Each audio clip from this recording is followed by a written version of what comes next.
That you're safe, that you're here in my arms. I think that you should know that together we belong. You are not worth all the time. I can break any reason. Go, go, go, go, go, go, go. But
I was born out of tears. I'm trying to miss you,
I would never wait for something to let it go to waste, with everything at stake.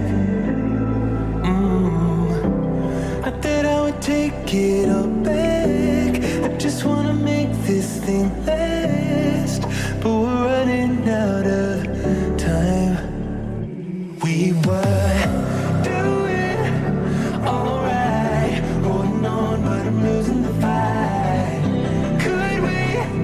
run away. I know if we just hit ground, running, closing off all the world with the light coming in, bending before we break. Don't you know you and me, we can run away.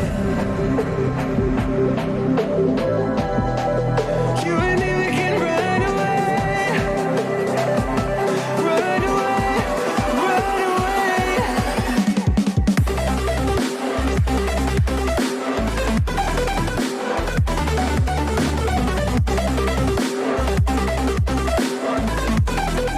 You and me, we can run away.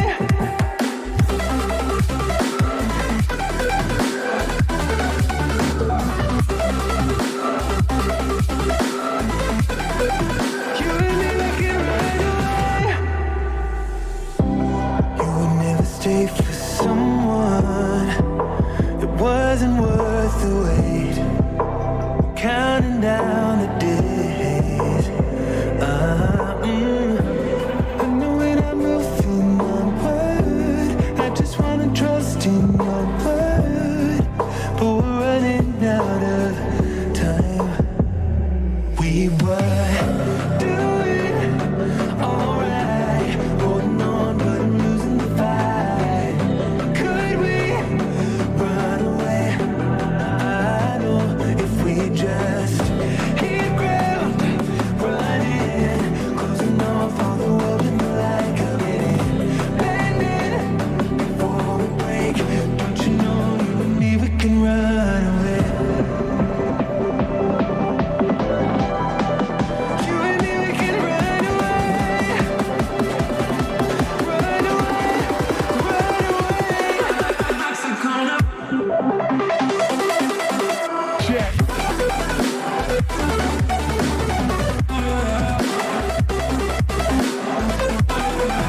You and me, we can run away.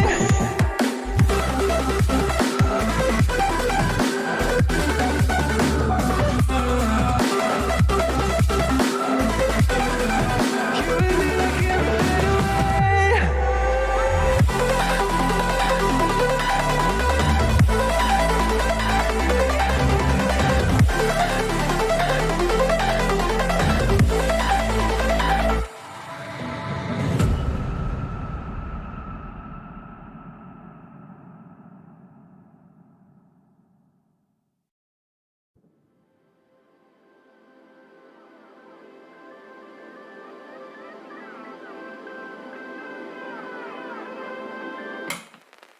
Hold me close till I get up.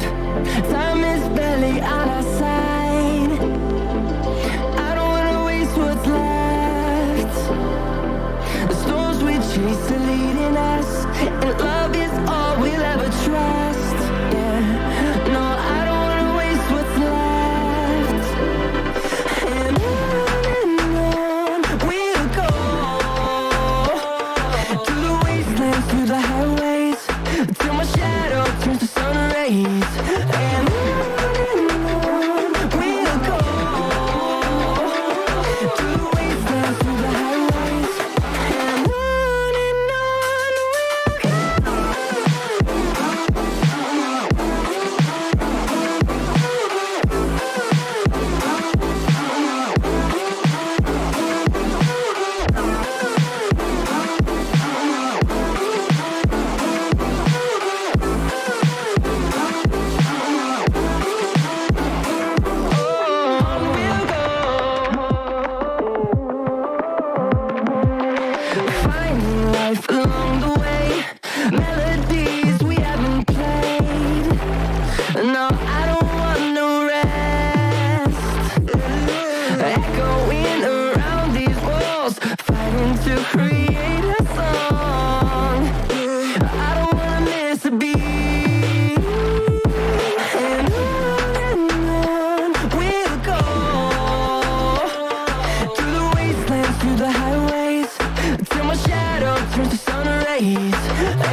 shadow turns to sun rays, and on we'll go through the wastelands, through the highways, and on we'll go.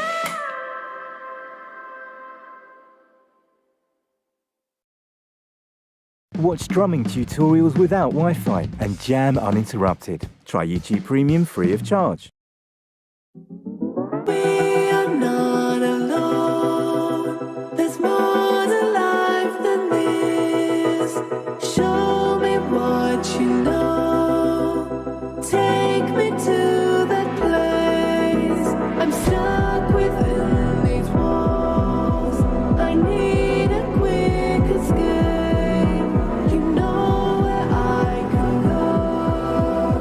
Take me to that place.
Sitting lonely in my room again, trying to find the words to say, but nothing comes out. I am looking for the better days, seem like they just stay away whenever I try.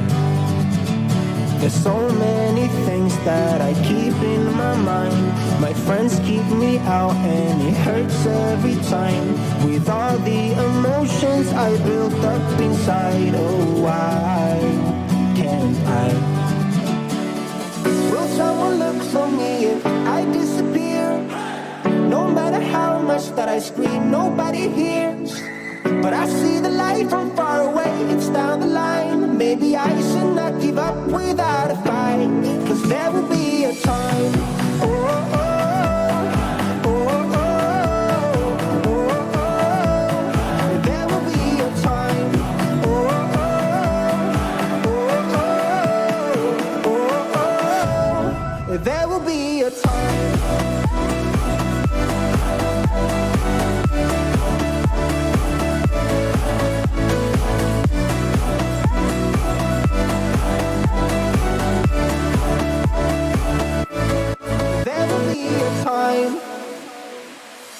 Sitting lonely in my room again, acting like I'm innocent.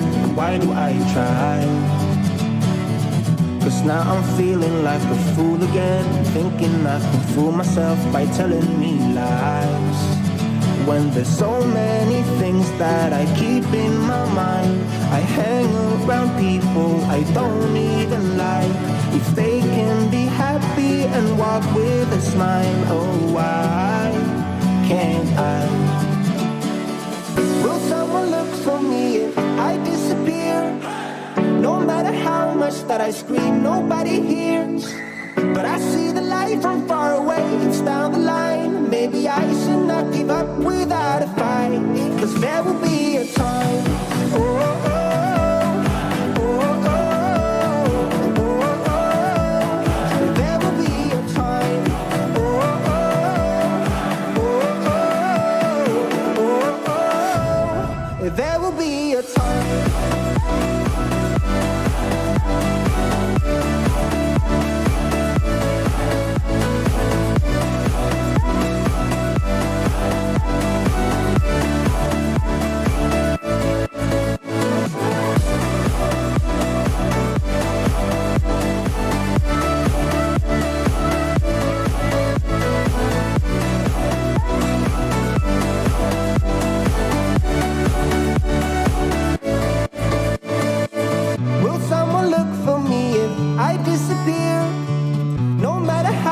That I scream, nobody hears.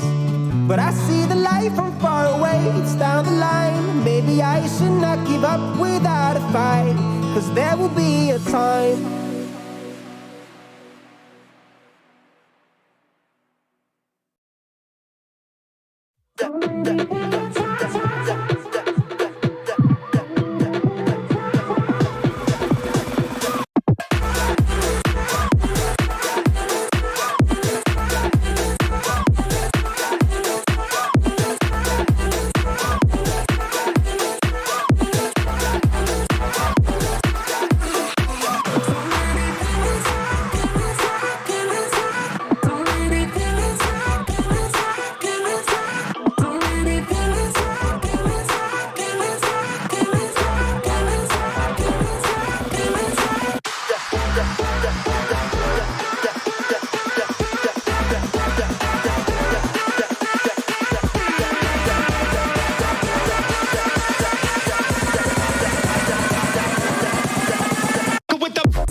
Watch drumming tutorials without Wi-Fi and jam uninterrupted. Try YouTube Premium free of charge.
saying this is my moment. Can't take mine 'cause I own it. Don't you know that I locked and unloaded? You're out of focus. Get ready for the fallout. Can't stop me now. I got no rival. I'll find my way through the blood and pain. Game of survival. Anytime or place. Watch 'em run away. I got no. I'll be standing on my own. Never gonna take my phone. I got no rival. Watch 'em run away. I got no, no, no. I got no, no, no rival. No rival. I got no, no, no, no rival. No rival.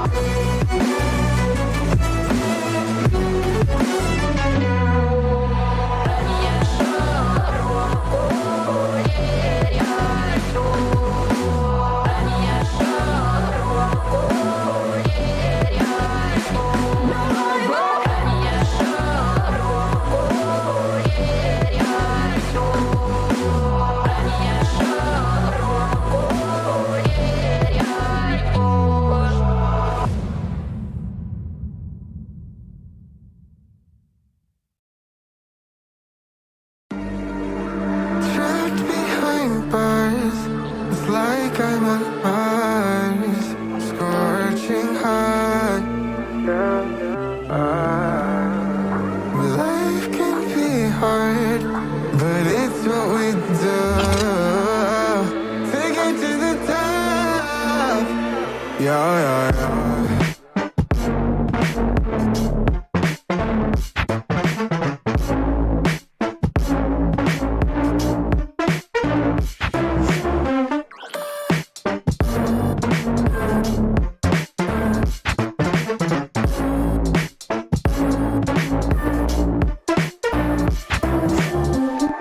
Taking this present like a game.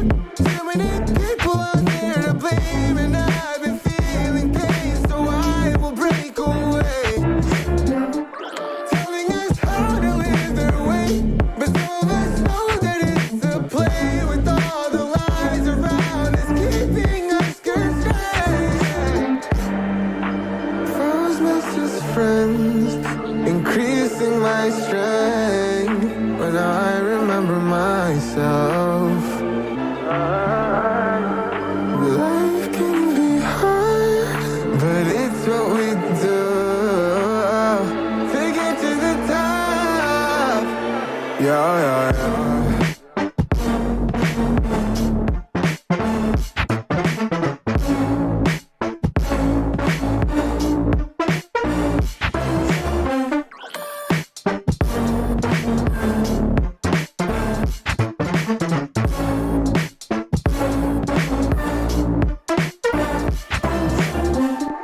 Taking this present like a game.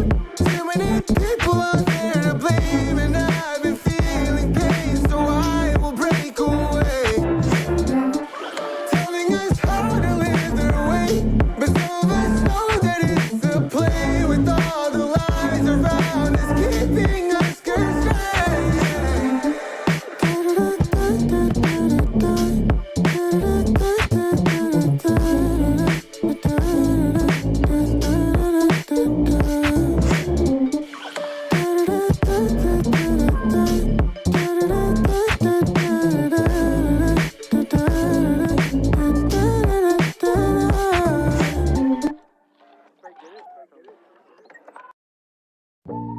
With YouTube Premium, you can multitask on your phone without your video stopping.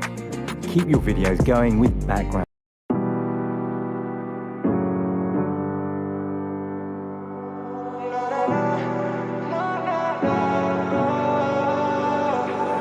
Baby, can you pray tonight? Baby, can you pray for? Oh, baby, can you pray? 'Cause every time you make on time, it's only to the end. So pray tonight. So you won't for every run that we had, surround and I know it. But I'll be ready every day, know everything's alright. Are you gonna pray? Are you gonna pray tonight?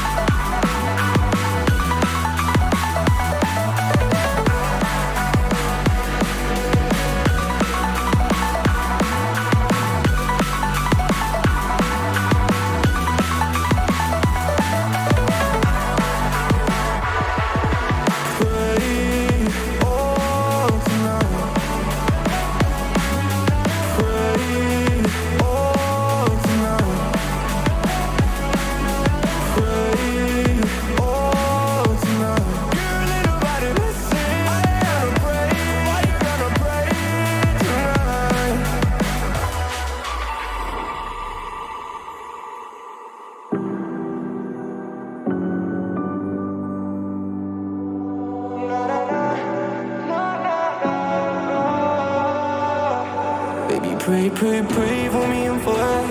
Baby, pray, pray, pray for me and for us. Baby, pray, pray, pray for me and for us. Gotta pray, pray, pray for me and for us. Baby, pray, pray, pray for me and for us. Baby, pray, pray, pray for me and for us. Baby, can we pray, pray tonight? Baby, can we pray, pray for us? Oh, baby, can you pray? 'Cause every time you make on time, it's only to the end. So pray tonight.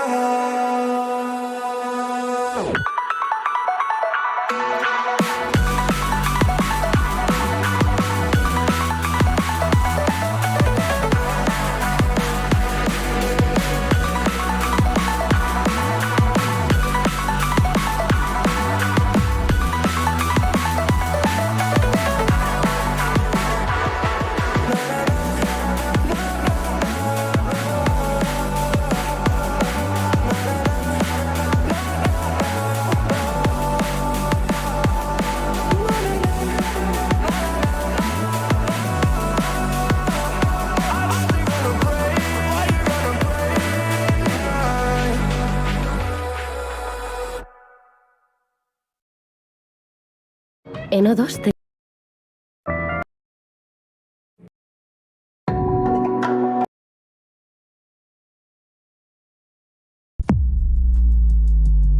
Welcome to the Crypto Lamb Talk Show with your hosts, Andy and Fizz.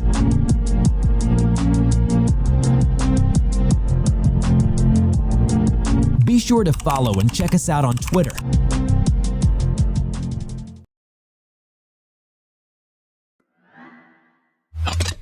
Hello everybody, I hope you are all well, whether you are watching on Twitch or whether you are watching on YouTube or Twitter, wherever you are, I hope you are all well. I'm just calling Priest right now. I know he's a little bit busy right now, so he may not be able to join us right away.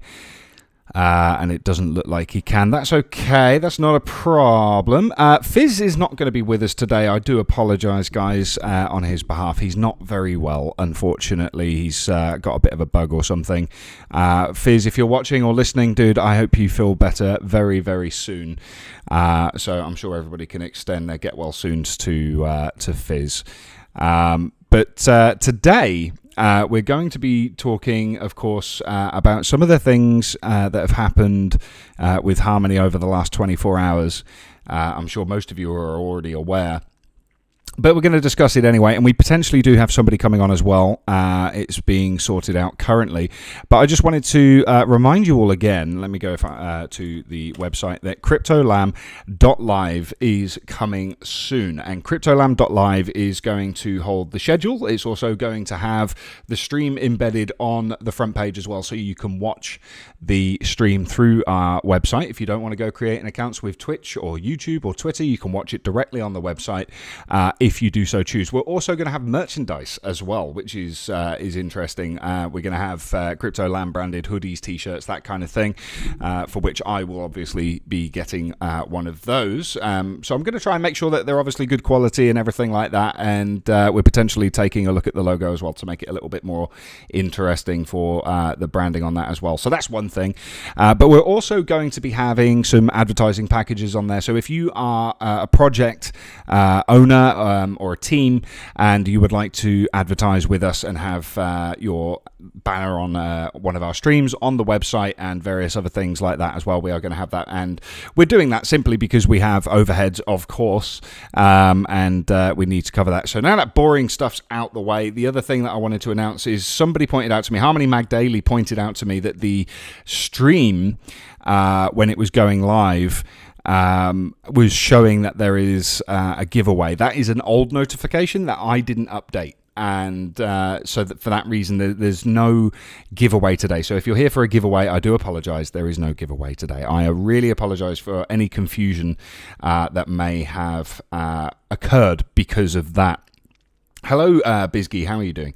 I really apologize. We are going to be doing giveaways within the foreseeable future. I can't say exactly when that will be, but we are working on a structure so that it is going to be something that we can keep doing over time, and it's probably going to be in the way of donations. So if you want to donate to the stream and support us and things like that, a lot of that money will go back into the pot for giveaways for you guys watching, because I want to bring value not just for the projects and the people that want to come and speak on this stream, but also to the people that are watching it too, because ultimately, there's a lot of things out there that are just a money grab. This isn't one of them. I want people to be able to come here and enjoy the conversation, enjoy the chat that we do, but also, potentially get something out of it as well. But just remember, as always, it doesn't matter if we end up with 1,000 followers or 10,000 or 100,000 or 1 million followers in the future. I always want this to be a platform where not only projects and team members can come on, but if you have an opinion and you want to come and join in the conversation live on air with us, then you can do so. So typically we have Fizz and Priest with us live on the show, and a lot of people have been supporting us, getting us viewers, and also getting us people to come on and talk on the stream. Priest is actually working right now for somebody coming on the stream. But also a big shout out to Sir Rugless on Average, who I know is on vacation currently, who's also been putting me in contact with a lot of other teams. So if any of those teams are actually watching right now, I'm going to be speaking with you later today so we can organise getting you on the stream. So we have loads of amazing people and projects lined up to come on the show in the near future. And today's no exception. We're going to have somebody on today at some point. I just wanted to point out as well, now, this has nothing to do with crypto. It has nothing to do with NFTs and anything like that. But if any of you here are anything like me and you are a little bit of a geek and, a diehard Star Trek fan like myself, you will know, unfortunately, that Nichelle Nichols has passed away today at the age of 89. And yeah, okay, celebrities die all the time and, a lot of people don't draw attention to it, but she was very important. She was extremely important. And she, of course, was Lieutenant Uhura on Star Trek in the late 1960s and 1970s. And she was in a really groundbreaking role. For those who maybe don't know, I'm sure a lot of you do know, but things for women and black people at the time were extraordinarily bad, in the sense that, there's still a lot of inequalities today, but in comparison, there was a lot more then. A lot of sexism, an insane amount of sexism, but also racism. And Nichelle Nichols landed the role of Lieutenant Uhura and Dr. Martin Luther King actually said on this that it wasn't just groundbreaking for her to, get a role as a black female, a leading role in a very popular TV show, but also it was a role that really wasn't about gender or race. It was a very neutral role, and for that reason, it was very groundbreaking. And she was considering turning it down, and Martin Luther King actually talked her into not doing that. And I'm glad he did, because she was in an amazing role for a number of years with Star Trek, but also the fact that she also shared the world's first televised interracial kiss. Now, we wouldn't think anything of that today, really, or at least most people wouldn't. But at the time, that was huge. So yeah, it's. I just wanted to let everybody know. Obviously, the world has lost an amazing person today, it was somebody that was just absolutely legendary in my eyes, and she will of course be missed. So I know it's nothing to do with crypto. I'm geeking out a little bit, but she was a huge part of my childhood and just a lot of things like that. And I'm sure a lot of you share the same sentiment as well. That's that.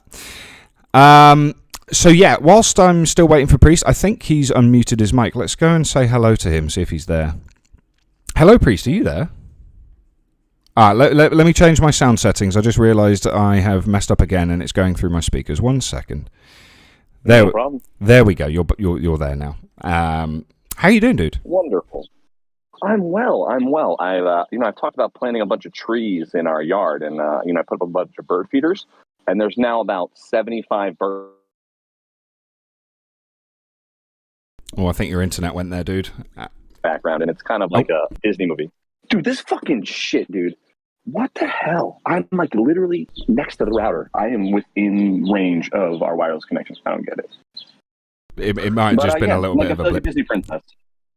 Yeah, I can hear the birds in the background. I think everybody else can as well. What kind of birds are they? Oh, rip.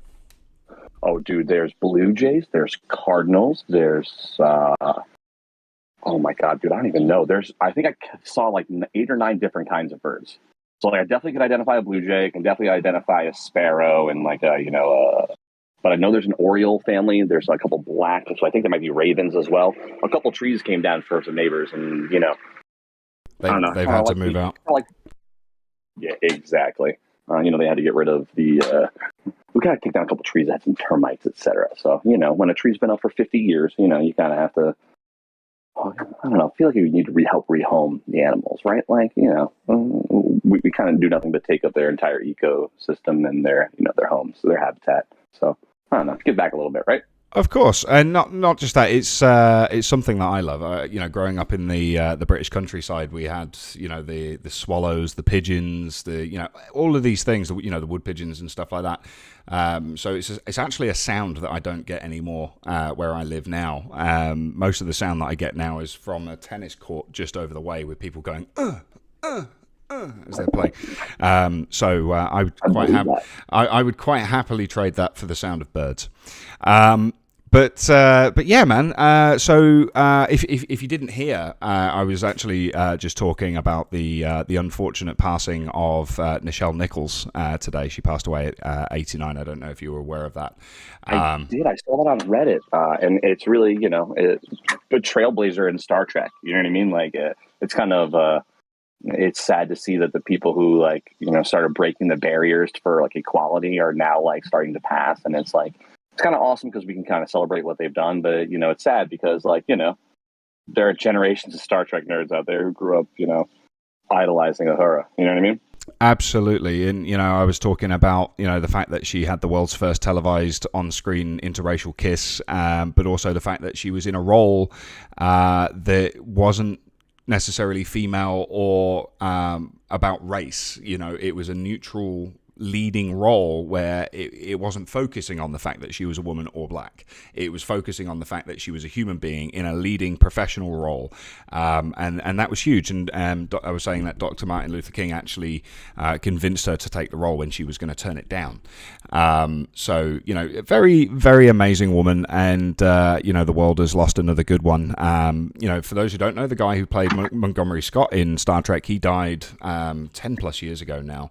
But he was another lovely guy, and he actually had his remains blasted or partially blasted into space, which was pretty cool. That's awesome. Yeah, man. So yeah, I'm a huge Star Trek fan, if you hadn't guessed. So you know, it's the world has lost a good one. You know, so rest in peace, Nichelle Nichols, Lieutenant Uhura. Absolutely. We also lost Bill Russell. So I don't know if everyone out there is a basketball fan, but Bill Russell also passed, and Bill Russell also fought for the same kind of ideals. So it's actually kind of a really sad weekend for people who, you know, care about the empowerment of those who are disadvantaged. And you know, it can be a somber time, but it also can be a time for reflection and a time to celebrate the things that they've done and all the people who've come after them and felt empowered because of the stuff that they broke through. So, you know, cheers to Trailblazers. Absolutely, couldn't agree more.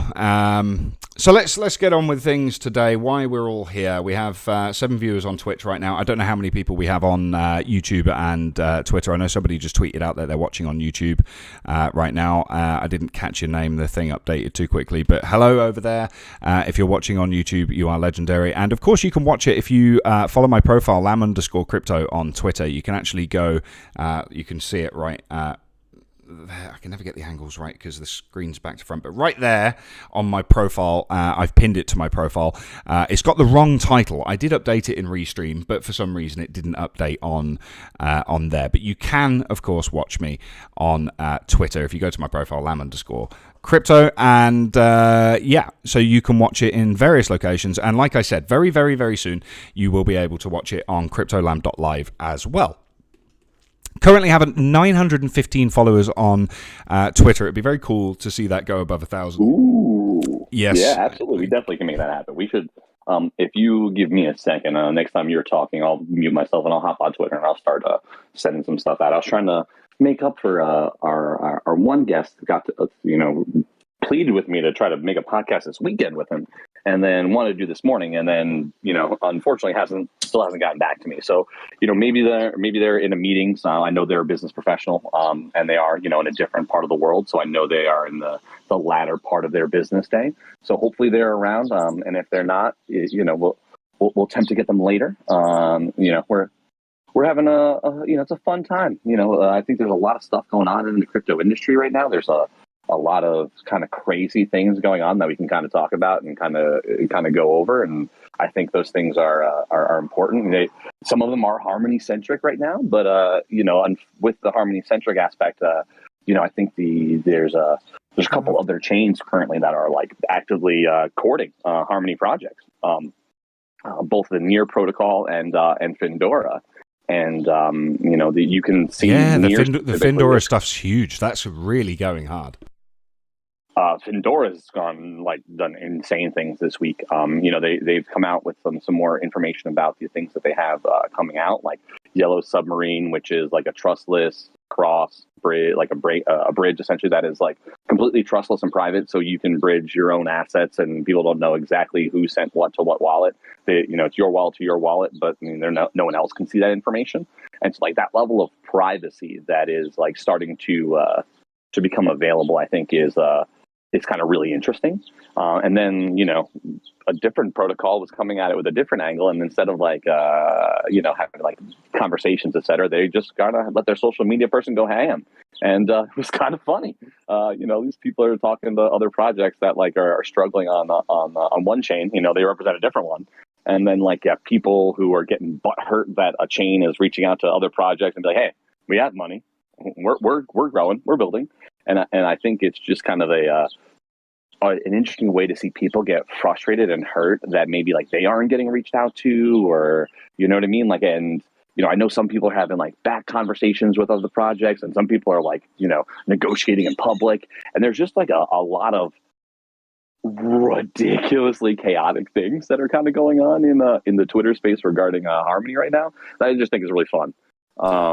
And really, really informative. If you were paying attention in the Twitter spaces earlier in the week, you could have recognized that people were talking about Findora coming out with stuff, and et cetera. And then, sure enough, it's 5x in a week.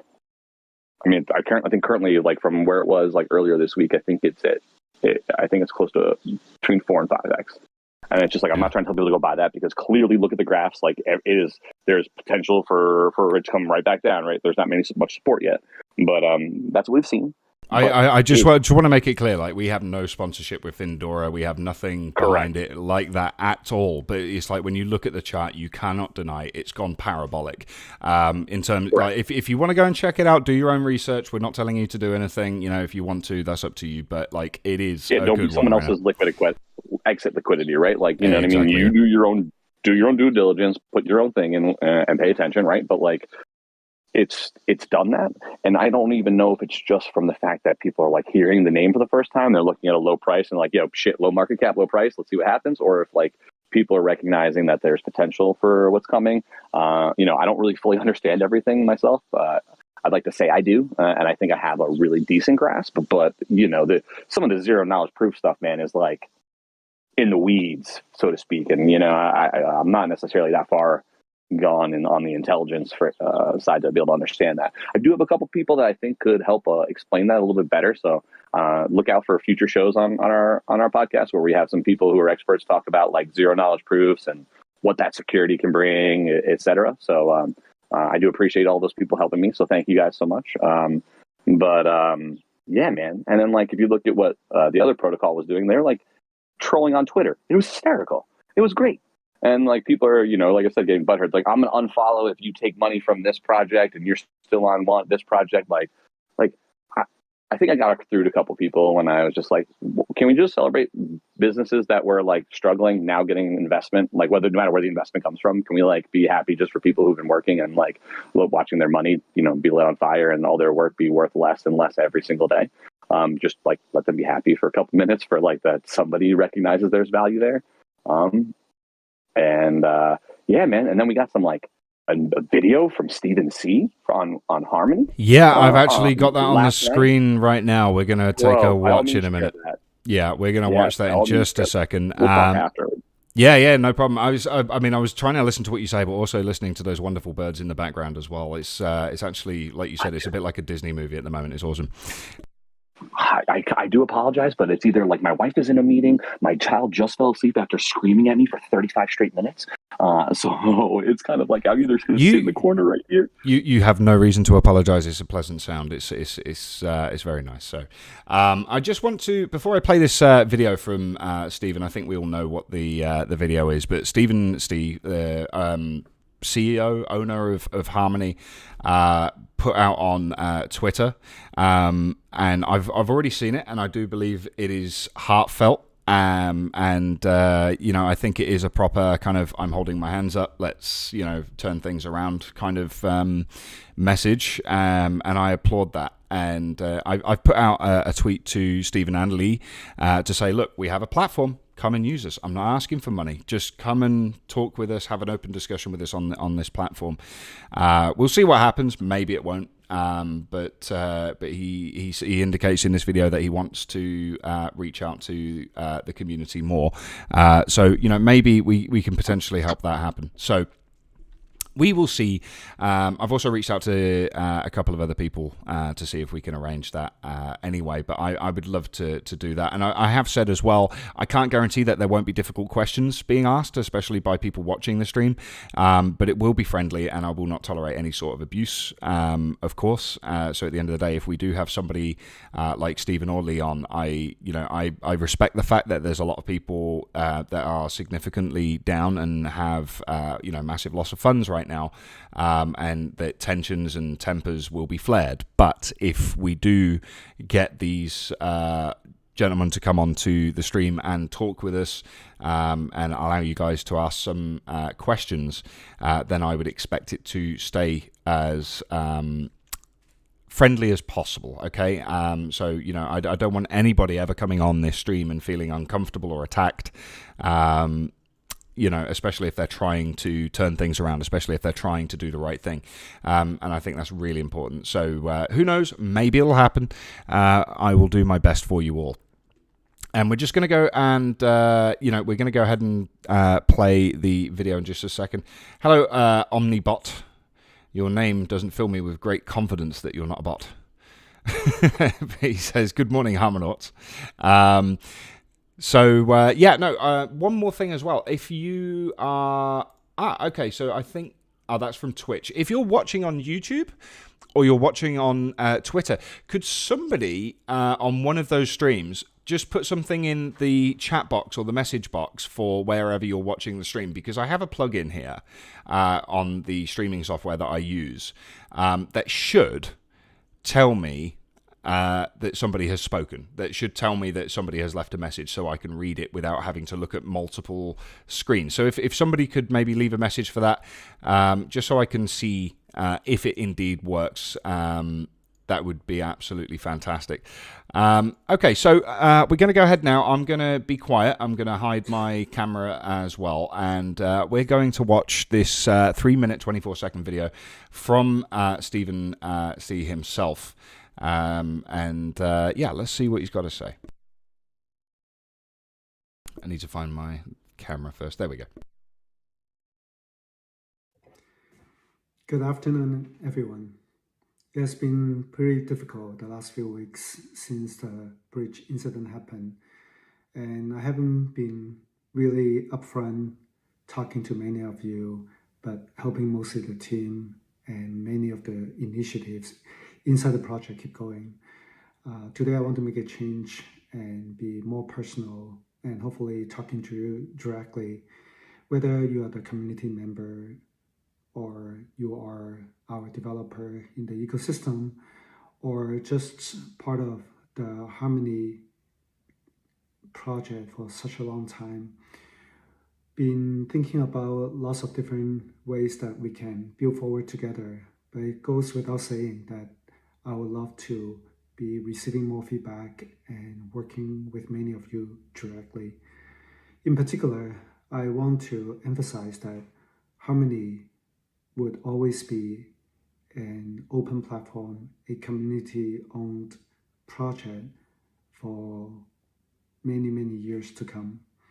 And I would love to be a part of it, to set not just the long-term vision and what we can do as a strategy, but also the culture and the people to be part of. We understand the road ahead is very difficult, to think about how to make the reimbursement, how to make the project forward possible. But if we focus on the values that we bring, that is still possible. If we think about all the foundation that we have done the last few years, there's still so much to look forward that I want to emphasize that I would love to be part of it with all of you.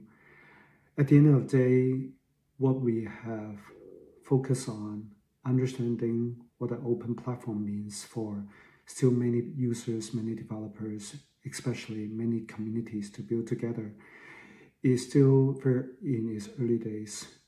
I understand throughout the last few months, not only the market has been difficult, not only our community has been really feel challenged to understand the direction.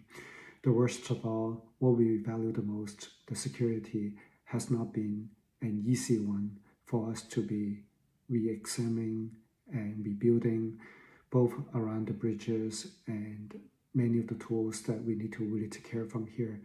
But we will really emphasize from that part on. Today, I just want to come out and say that we have not only been working hard, but really want to be back to the front line, talking to many of you. This video is really not just meant for my team or the community members, but for me to understand how as way of moving forward, listening and receiving feedback from many of you. I do hope to come out and talk with many more of you. I look forward to that opportunity. Thank you. So, a lot to unpack in that video. I think personally that it is a genuine and heartfelt video. And I'm going to maybe be a little bit controversial here. Maybe not. Maybe some of you agree with me.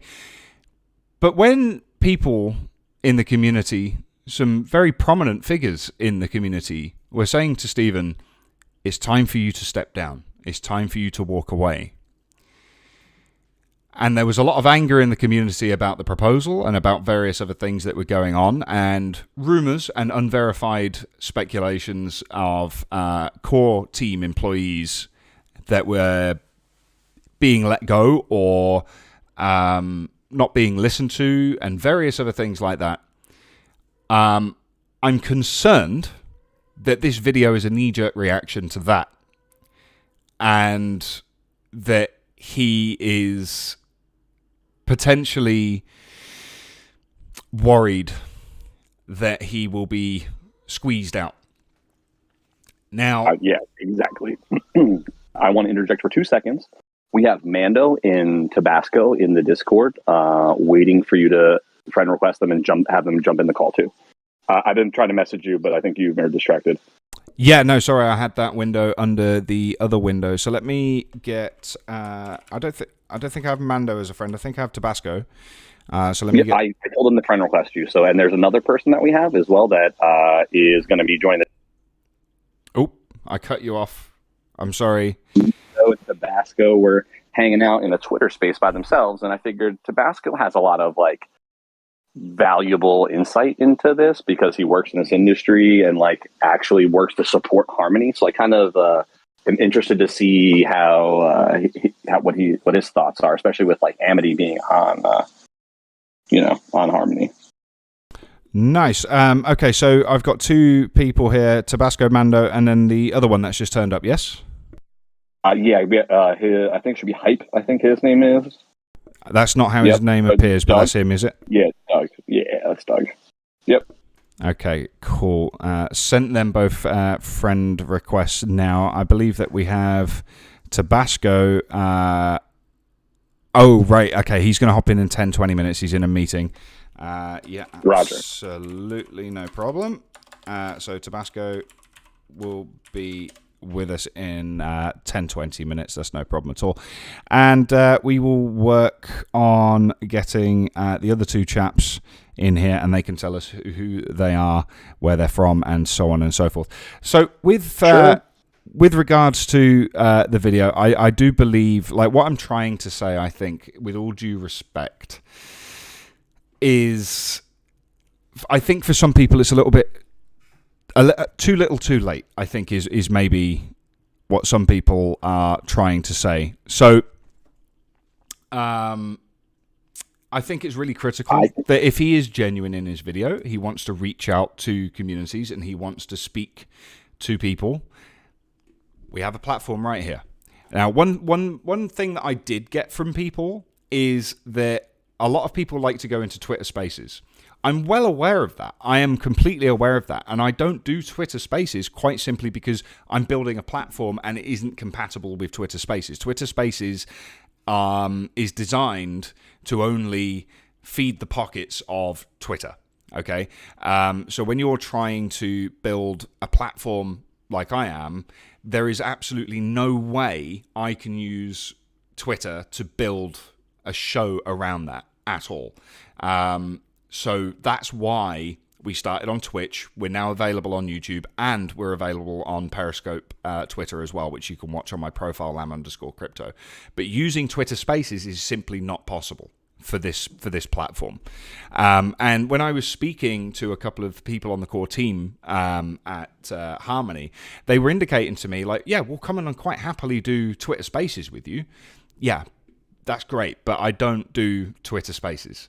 And it's, that's the reason. And I think they maybe think that if they come on this show, that maybe I'm looking for money or something. That's not the case. If you want to come on and talk to us, I'm not going to charge. I'm not looking for money. I'm not looking for endorsement. Come on and talk. That's literally all it is. Come on and chat.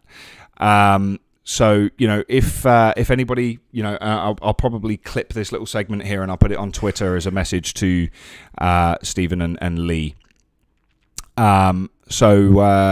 Basically that's my message to them. Come on and talk with us. You want to do that, so come and talk.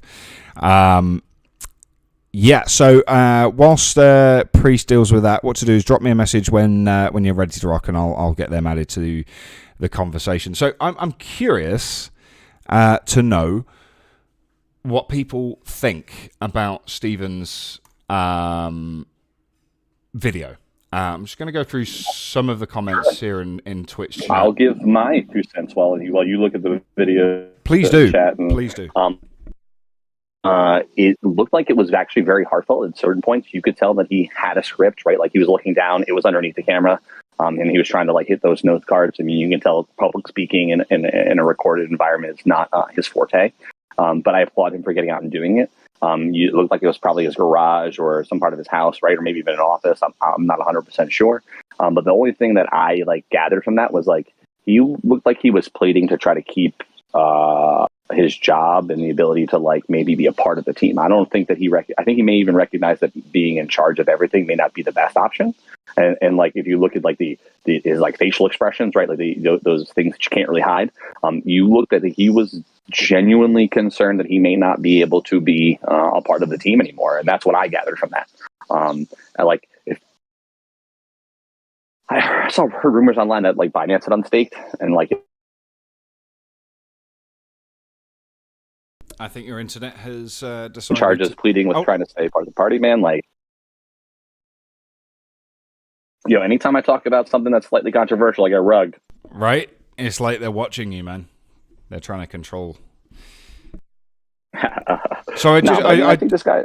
Sorry, Priest. I apologize for interjecting. There's a couple of comments in the Twitch chat that were a little bit controversial, to say the least. They are opinions, of course, of the people watching this stream, and not necessarily the opinion that we have. But I respect the idea for people to obviously want to then, speak. And at the end of the day, if they're verifiable things that I can speak with truth, then of course I will back you up all day long.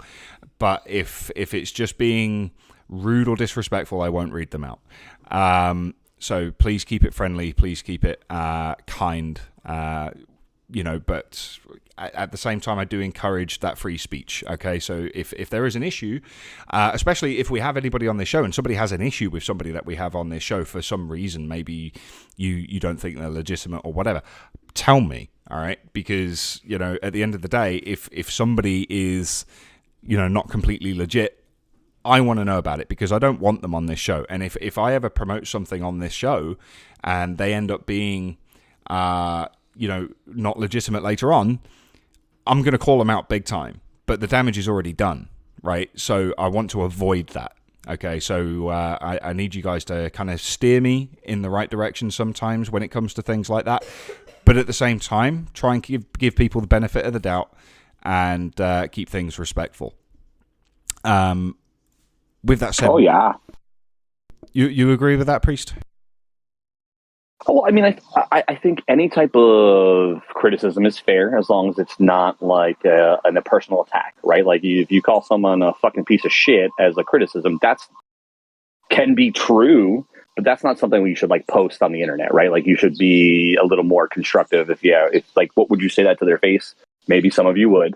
But like in a professional environment, which is kind of what we're trying to almost get close enough to, we kind of, can't do that.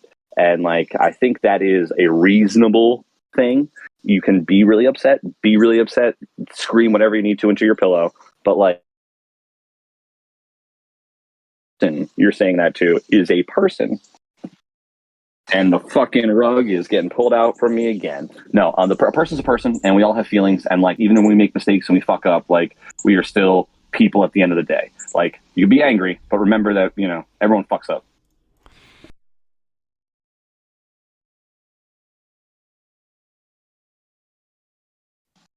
I got rugged again, didn't I?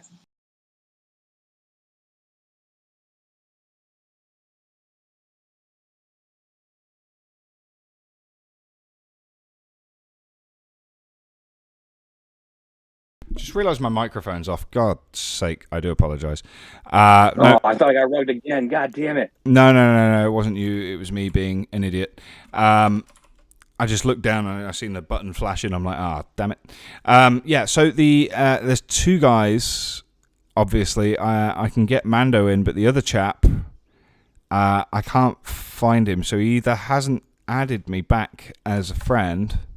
I don't think he has. Like, I'm No, not he sure. hasn't. No, he hasn't. He's learning about stuff. He's been joining a bunch of Twitter Spaces like this last weekend, and he was like hung out with Flu in Denver or whatever. So he's being nice. I figured if he wanted to come in on chat, there's nothing wrong with coming in and chatting. He's got a persona about hype stuff, so it can be interesting. But he's been nice, so Awesome. Yeah. Okay. Whatever. Well, I'm just going to go and I'm going to add Mando to the call. Hell yeah, dude. Mando is the best. And like Mando has a project that's like he's been working on for a long time that I would love to help him shill. But, not really shill. But like Mando's awesome. So I'm glad he's joining. And he's Australian, so he's going to be like another awesome accent in here. There's going to be so much accent porn. It's going to be great. That's awesome. Just calling him now, just waiting for him to answer.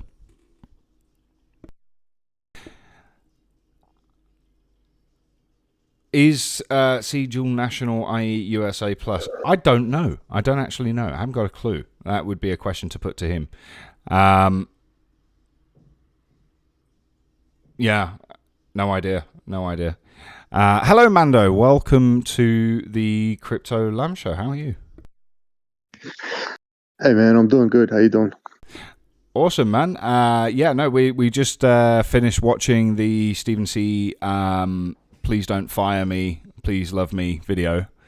For lack of a better way of he didn't give it a title, so I just gave it one for him.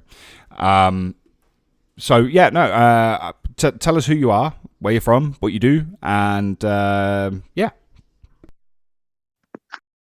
My name's Mando. I'm from Australia, Melbourne. I'm building a couple projects here on Harmony, GameFi projects. And I've also got my project's called Arcadian.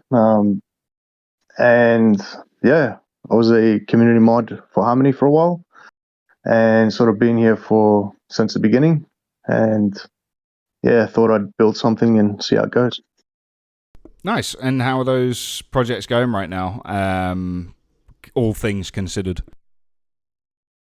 All things considered, it's doing all right. A little bit slow, but yeah, we're getting there. Got a couple our first two releases planned for sort of the next 6 to 8 weeks.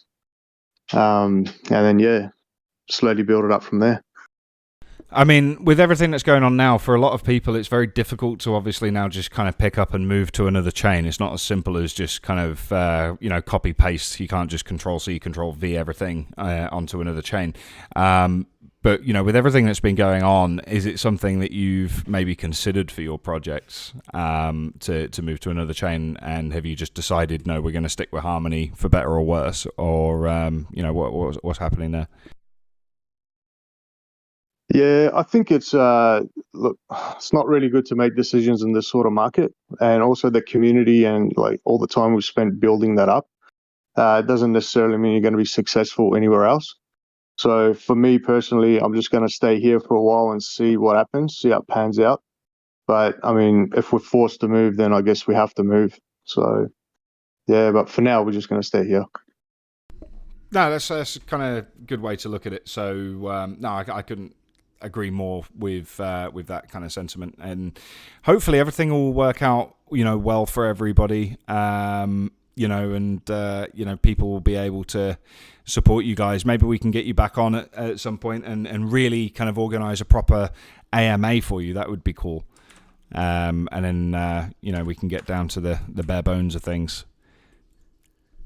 Yeah, that would be awesome, man. But look, for Harmony, I think the situation wouldn't be much different from, any other blockchain because everything's down.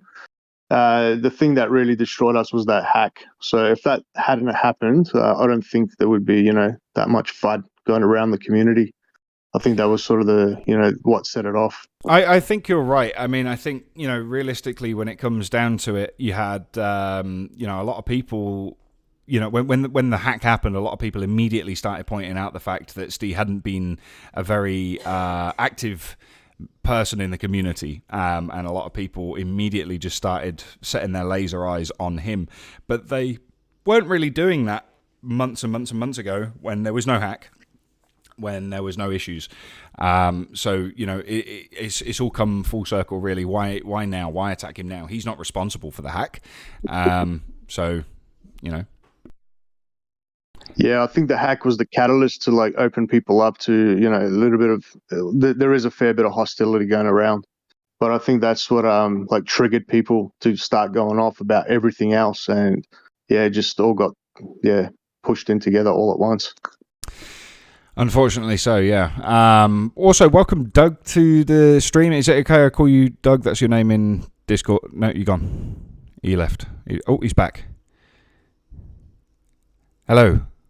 Hey, what's up? Sorry, I haven't done this on Discord before. I'm just figuring out the buttons right here. Okay, no problem. At the moment, this is the best way that we can do it in terms of having audio for the stream and stuff like that. I hope to have a better system in place in the future, but Discord it works, so stick with it. Who are you, and what do you do? Where do you come from? I ask myself that question every day. I have a brand called Hype TV that's basically doing media production, connecting, events, marketing, and community stuff in the Web3 space. So just through an event at NFT New York with HerdOwl and Prasaga companies I work with a bunch, and doing headshots for women in crypto to empower them with Peter Hurley, who is the top headshot photographer in the whole world, and creating great connections like that. So I've been in the space since basically since ETH Denver, actually physically showing up to conferences and working with groups like HerdOwl, who onboard women into the blockchain system, and producing content for them and doing all kinds of different stuff for people, and now looking to branch out to do a lot more stuff in the community and connecting, and in the Twitter spaces,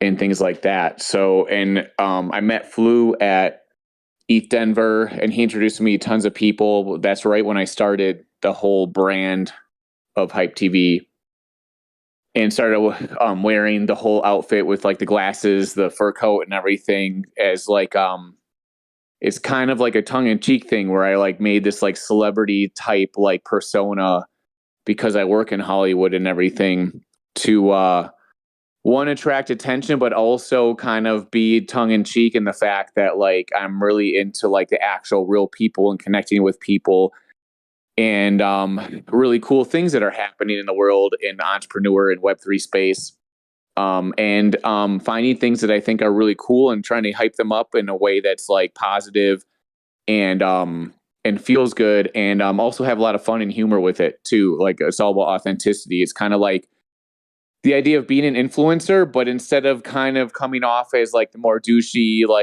pretentious influencer, it's more I'm going to make fun of myself and try to make friends with people, basically, and find really interesting things to share with everybody. That's really awesome, kind man. of the gist of it. No, that's really awesome, man. Thank you so much for coming on.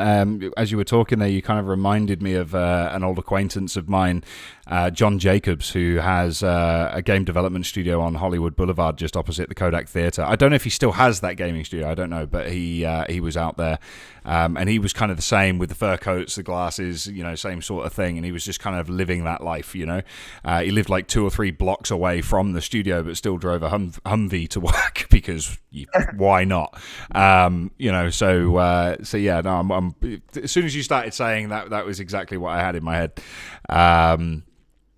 Welcome. Thanks for coming on. Is it not a bit bizarre coming on a platform like this, considering you're usually somebody that's behind that kind of stuff?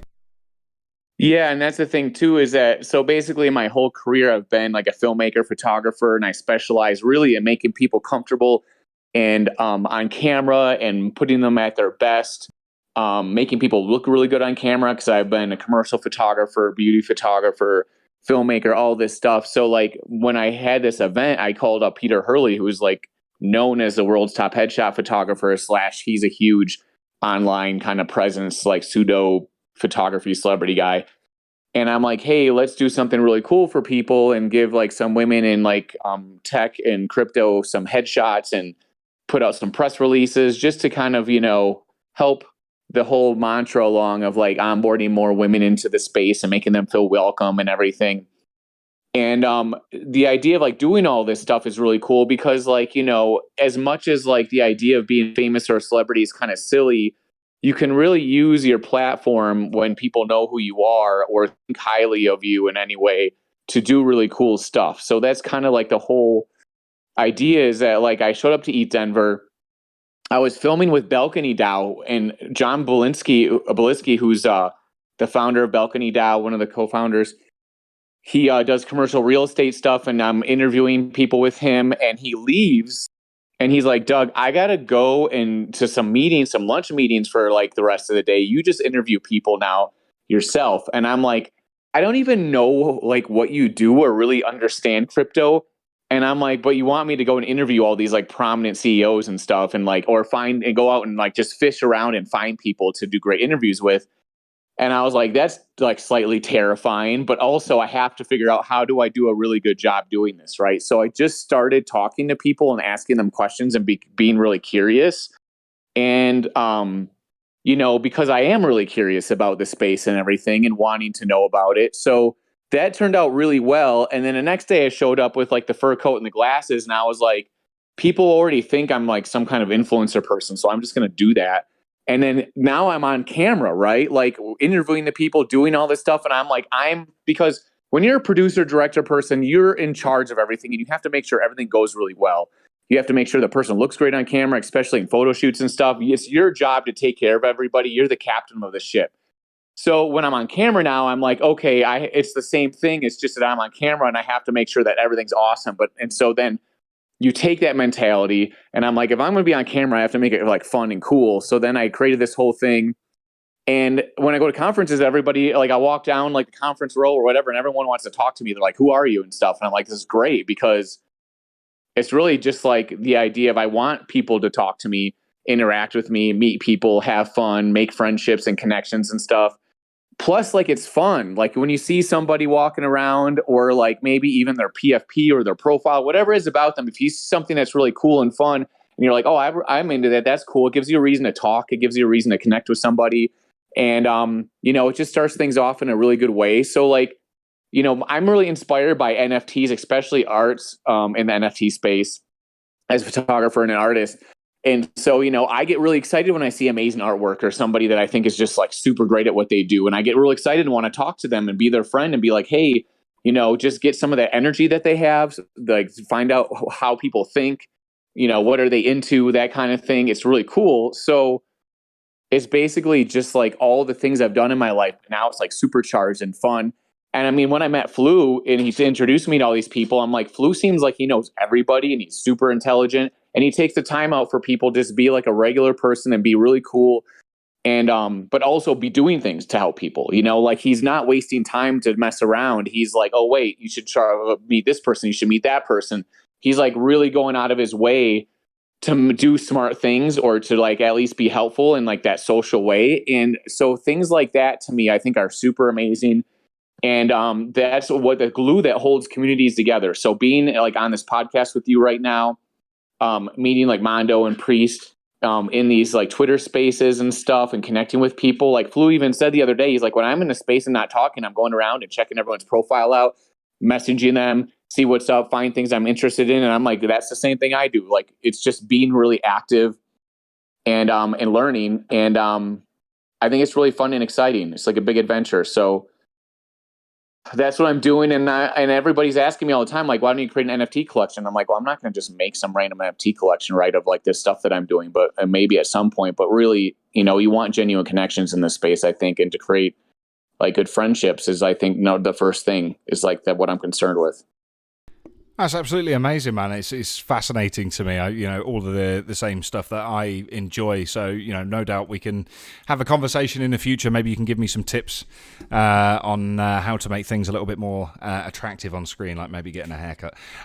So I don't know if you watched a couple of weeks ago. We did a Women in Crypto show actually, and one of the guests on that, we had loads of brilliant women that were on the chat, but we also had Ali Illustrated. I don't know if you're aware of her. I wanted to be able to get another person on as well. Her name's Pumpkin. She creates movies and sells them as NFTs. So some very, very interesting stuff there. Maybe we could do a show in the future with all of us on there. That'd be pretty cool. Yeah, I think it's cool because the NFT and tech space is so overrun with like the typical tech people and stuff, which is totally cool. I even made, mostly men and everything, and like mostly like, white males or whatever, at least in the United States. But I even made like a little video the other day because somebody was looking for more devs about devs being sexy. I was on a golf course and I just randomly made a video of me playing golf and then just acting kind of like a silly influencer dude. And then I ran into people and some like good looking girls, and I was like, hey, make this video with me. We're going to talk about devs being sexy or whatever. Because that's the thing is like we need to highlight things that are actually really cool and then bring that social aspect in of like, maybe you're a great dev and in your space and your community, like people really think you're awesome. But like, let's open all this to the outside world and show people all the cool stuff happening in the Web3 space and tech space. And even in the spaces this morning on like the morning alpha, they're talking about how, even like the Tiffany's release with the CryptoPunks, it's probably mostly people just in the space buying this stuff and possibly buying, all these kind of extracurricular things to make their brand look better. It might not be actually a lot of outside collectors coming in to even do any of this stuff, but hopefully that can start happening more often where kind of the outside world starts getting a little bit more excited and comfortable with the Web3 space. That's awesome, man. Yeah, no, definitely. That's kind of something I can get behind, and it helps things go a little bit more mainstream, and more fun as well in general. And I think that's critical, really, for helping people understand, what sort of space crypto really is as a whole.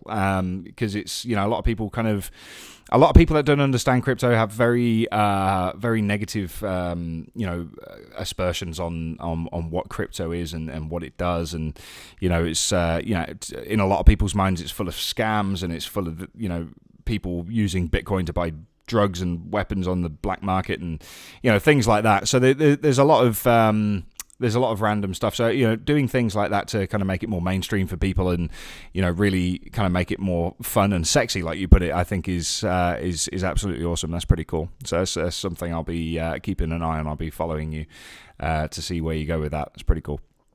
So yeah, thank you. It's like I'm talking with some different brands right now and blockchain to work with them. And it's the thing is that like people just go out and hire like a media team, a promotion team, an influencer or whatever, and just have them like, contract with them or whatever, maybe because they have followers or maybe just because whatever, they're the best they can find. But the people I talk to will be like, hey, I want to hire you because you're actually authentic and can get messages across and like you actually connect with the community and like do stuff and like actually, care and then can create like really fun content. And like, that's really my skill set. I'm not like a crazy intelligent person as it comes to like, software and the Web3 space, but I'm learning and getting better at it. But that's the thing is you see how powerful that is. Even just with talking to people, like and hosting these spaces and podcasts, like the amount of followers you get, the amount of people that you meet, like who is like so important. So brands I work with, they're really smart and understand that their brand recognition is like so important. Even if I'm not somebody that's like you can come to and ask like crazy technical questions, there needs to be some kind of like intermedium. I mean, that's what media is technically, for people to be able to discover things, understand things, talk to people. We just saw the problems we had with Harmony because, they're, a super core team of two people, like weren't really communicating and stuff. And everyone else is left to like, try to like, bail all the water out of the boat and everything as it's sinking or whatever. And the thing is, like, companies need to understand that how you interact and how your business model, your behaviors, how the community interacts with you is so important. And if they don't give actual power or listen to people in like their core team members, people like Flu or people that work for them, and they're not really like seriously listening to the people that are really connected and talking to everybody, like that's a big problem. So we need to be aware of this and like use this knowledge for the future, I think, to show that like social aspects and like listening to people and community is like so important. And to give respect to the people that are like doing that, you know, like I think we're seeing a shift now where we're really seeing like what needs to happen, and hopefully companies and especially large blockchains will start to actually give, you know, a lot of respect and power to those people other than the ones that are just holding the purse strings, if you know what I mean. Absolutely. Couldn't agree more. So, just to move it on from this point, sorry, I do apologize, but so Priest said to me that he found you guys in a Twitter space, just a couple of you sitting in there. What was going to be the topic of discussion in that? Well, but kind of what I was just talking about, Mondo, I think, was in some of them, and but a lot of them were spaces that Flu put up, and we're talking about the Harmony happenings and what was going on behind the scenes there, and the things that they're trying to do to, you know, right the ship and find a way to bring money back in, because most of the proposals were just about inflating, and it seems to me that they were taking people in the space. I mean, maybe Mondo can talk more about that, but the real thing is that like someone like Flu apparently, when they presented his idea, got like a standing ovation from like the people in the room or something, right? Because he actually had like a decent idea that wasn't really about inflation and stuff. And I was joking with it about who was it, Andy? I'm like, I should make a video recreating this moment. And he's like, yeah, you should have everybody in the room be wearing like monocles and minks and telling their assistant who's writing in like golden ink to write down these ideas, right? Like this idea of like the a typical like oligarch money bags, you know, system, because it's just hilarious to think that in Web3 we're supposed to be about community, but there has been a big lack or disconnect there of that kind of thing happening, right? And then it kind of just spins off into talking more about the things happening in the space. I don't know if Mondo wants to, if he's here to talk about that a little bit. Well, I think we got Tabasco back out of a meeting, so I think we'll probably ask Tabasco about what's going on, like with Chainstack, Amity, and like all that kind of fun stuff. For sure. Welcome, Tabasco. Because I know this is probably ridiculous. Yeah, Tabasco. I love having it. So my question is like, so if we're dealing with like, you know, all the turmoil right now, like your focus within Chainstack is Harmony, right? Like, and Solana's your secondary. So like, this probably has some external stress besides the Amity itself working within the Harmony ecosystem. And, you know, DeFi Tower, we specifically love, you know, the Amity aspect. We haven't, you know, launched too much with it because honestly, who knows what's worth launching right now? The current moment, right? Like, so what's up, dude? How's everything going with that? Because I'm sure it's been a stressful weekend. Yeah, you know, it's been definitely interesting. Kind of navigating internally with all of the Harmony stuff. You know, as you know, Chainstack's a big company. I think we just got to 80 employees, so you know we got a lot going on in that space. But you know, we have to kind of weigh what is worth doing and what isn't, right? So that means like with Harmony specifically, there's a lot up in the air right now. So I've had discussions internally, like, is Harmony going to fail? Is it going to do this? Like, what is our movement here? And generally speaking, what I say is that, you know, when I get asked constantly is what's happening with Harmony? Is it going to end? Is it going to halt? Is Harmony done for? You know, I think right now Harmony is in a kind of a bad position, but there's potential for recovery. So what I was saying before the proposal is that this proposal that Harmony is going to release is the last straw before trust in the Harmony team is is effectively gone. That's what I said before the proposal came out. So I was saying that assuming that the proposal is going to be good. And of course, as we know, it wasn't, and it wasn't kind of what we wanted. And I think it is, in a sense, it was kind of the last straw in that, like we saw Steven post a video the other day, basically saying, I want to stay here. I don't want to leave. Right. So I think the community after that proposal has really shifted in a way that's putting a ton of pressure on the Harmony team, which is good. I think it's what we needed, and I think it'll help us move forward. Definitely, I would have appreciated a built-up proposal to start with, rather than kind of going through this whole dramatic situation where just the entire community is kind of in an uproar. But ultimately, I think it was kind of a wake-up call for management on Harmony.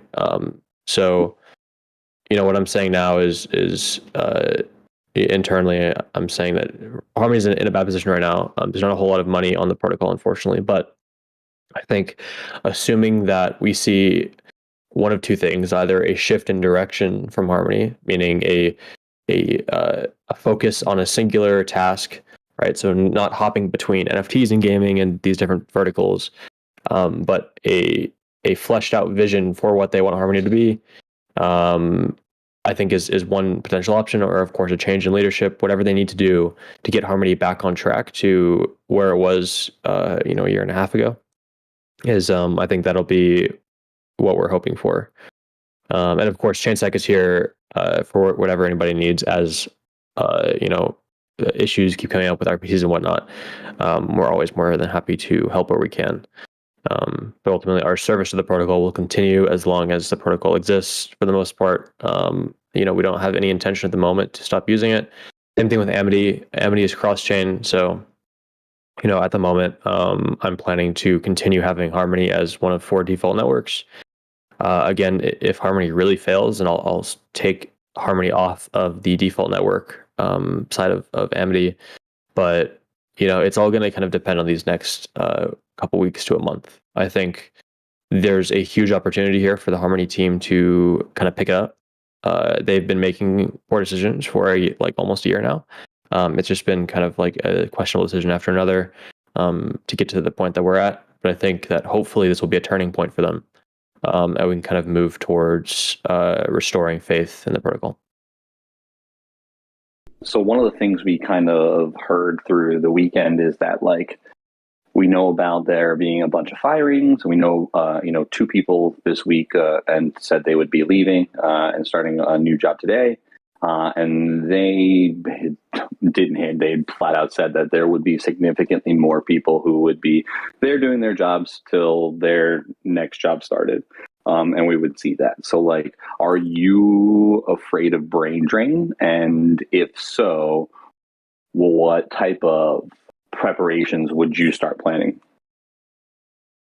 Yeah, so I think in terms of employment, so first of all, Chainstack, on that side of things, for me, I think we're going to continue doing Harmony and whatnot. So on my side, I'll be the developer relations lead for Harmony for a while. And from that perspective, seeing Harmony kind of fire people and downsize, I don't really see that as a negative thing. I think that ultimately it shows that they are cutting corners where they need to, and then they're not spending too much money.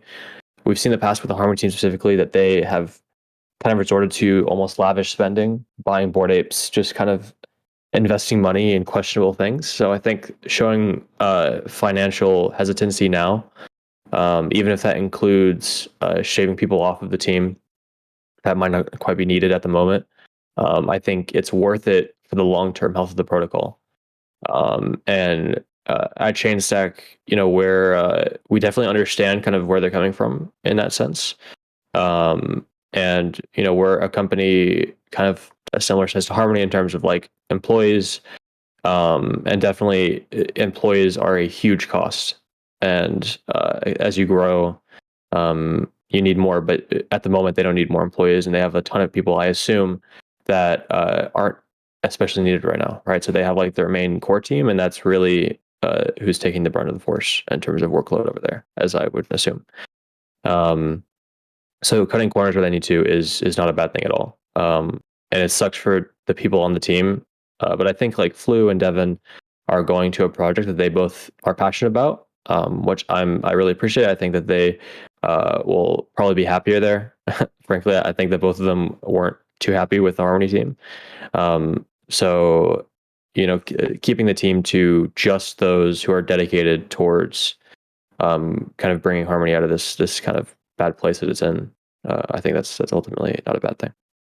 And I think just to clarify what you meant, I don't think you were insinuating that Devin or Flu were not dedicated, because I think they both kind of laid out the level of dedication they had, and I think that was kind of kind of a tough part of all that. And I always appreciate you coming on and speaking, Tabasco. You always have a logical viewpoint, and not necessarily doom and gloom, and not necessarily blow sunshine up people's asses. So I appreciate that. So the next thing is, what would you be looking for? Like, what would you consider a sign of success in front of what we're looking at here? I think we kind of talked earlier about, like, it looked as if finance had unstaked to vote. Right. So with the video we're looking at with what Steven put out and with what the community was calling for, what would you consider a success, even with downsizing, right? Like, and we understand that the definitions of success kind of have to be malleable. You have to set smart goals and you have to be able to achieve them. So, like, what do you think the first logical step would be forward to success? In the short term, success from the Harmony team will be, I think that they're taking really good steps towards it. So ultimately, what we need is stronger community interaction, which eventually leads to a proposal that the majority of people are happy with. I think getting to a proposal that achieves mostly positive consensus among the community will be a huge step in the right direction and a marker of a change within the Harmony team. Because ultimately, everything that's led up to this point has been a fundamental issue with the core team over there. So switching that around and getting a proposal out that people agree on, for the most part, and kind of solves a lot of problems rather than one, I think will be huge. And that'll be definitely the first marker of success. And then further than that, moving Harmony in a direction, like I said earlier, that is focused and has a clear vision. That'll be achieved by finally finishing technologies that have been on the back burner for a long time. So that's their Elastic RPC. They need to finish that. Their Explorer needs to be finished. They need a wallet. They need one wallet to be finished. Whatever, right? So like these different things that have been promised, like the game chart, cross chart messaging, these things that have been promised for a long time that haven't quite been delivered on because of a lack of focus, and at least from my perspective, a lack of focus and vision within the Harmony team. I think achieving those alongside with a renewed proposal will be the number one telltale sign of change within the Harmony team, right? So the Harmony team continuing on as it has for the past year will not get us where we need to go, because as I'm sure they've noticed over the past couple of weeks, is that however they've been doing things is not the right way to do it. Like just their social media management, like it all kind of started, funnily enough, with like the April Fool's thing that happened a while ago. I don't know if you guys were here for that, but they posted a tweet that was like huge announcement in like 2 hours, and it was on April 1st, and then they tweeted like, no, they didn't. Yeah, and they tweeted, never mind, it's April 1st, April Fool's or whatever. So this was last year, and it was just like that decision was kind of the turning point for a domino effect of bad decisions down the line to kind of where we are now. So, like just delaying Explorers and like just RPC issues and weird financial decisions, like I mentioned earlier, ultimately is where we're at now. So there needs to be a shift in both vision and the way that leadership thinks about their position. And, leadership needs to be reformed in that. I mean, Steven, he posted his reply on the forums the other day, and it was his first post in 11 months. That's a huge problem, right? A leader that hasn't been interacting with the community is kind of why we're where we're at right now. So, I just want to ask, you seen his video? I take we watched it at the start of the stream. I mean, what's your take really on his video from 15, 16 hours ago, whatever it was, where he was basically, I don't know, to me it came across as if he was just kind of fighting for his position at this point, and potentially fighting for some sort of credibility. That's what I took from it. It didn't come across, I think, maybe the way he wanted it to.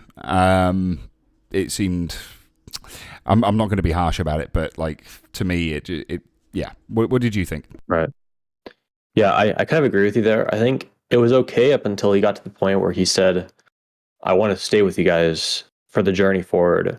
I think that line of Civic was kind of like showed the intentions of the video, and that he's been seeing the calls for his resignation or for his removal from Harmony.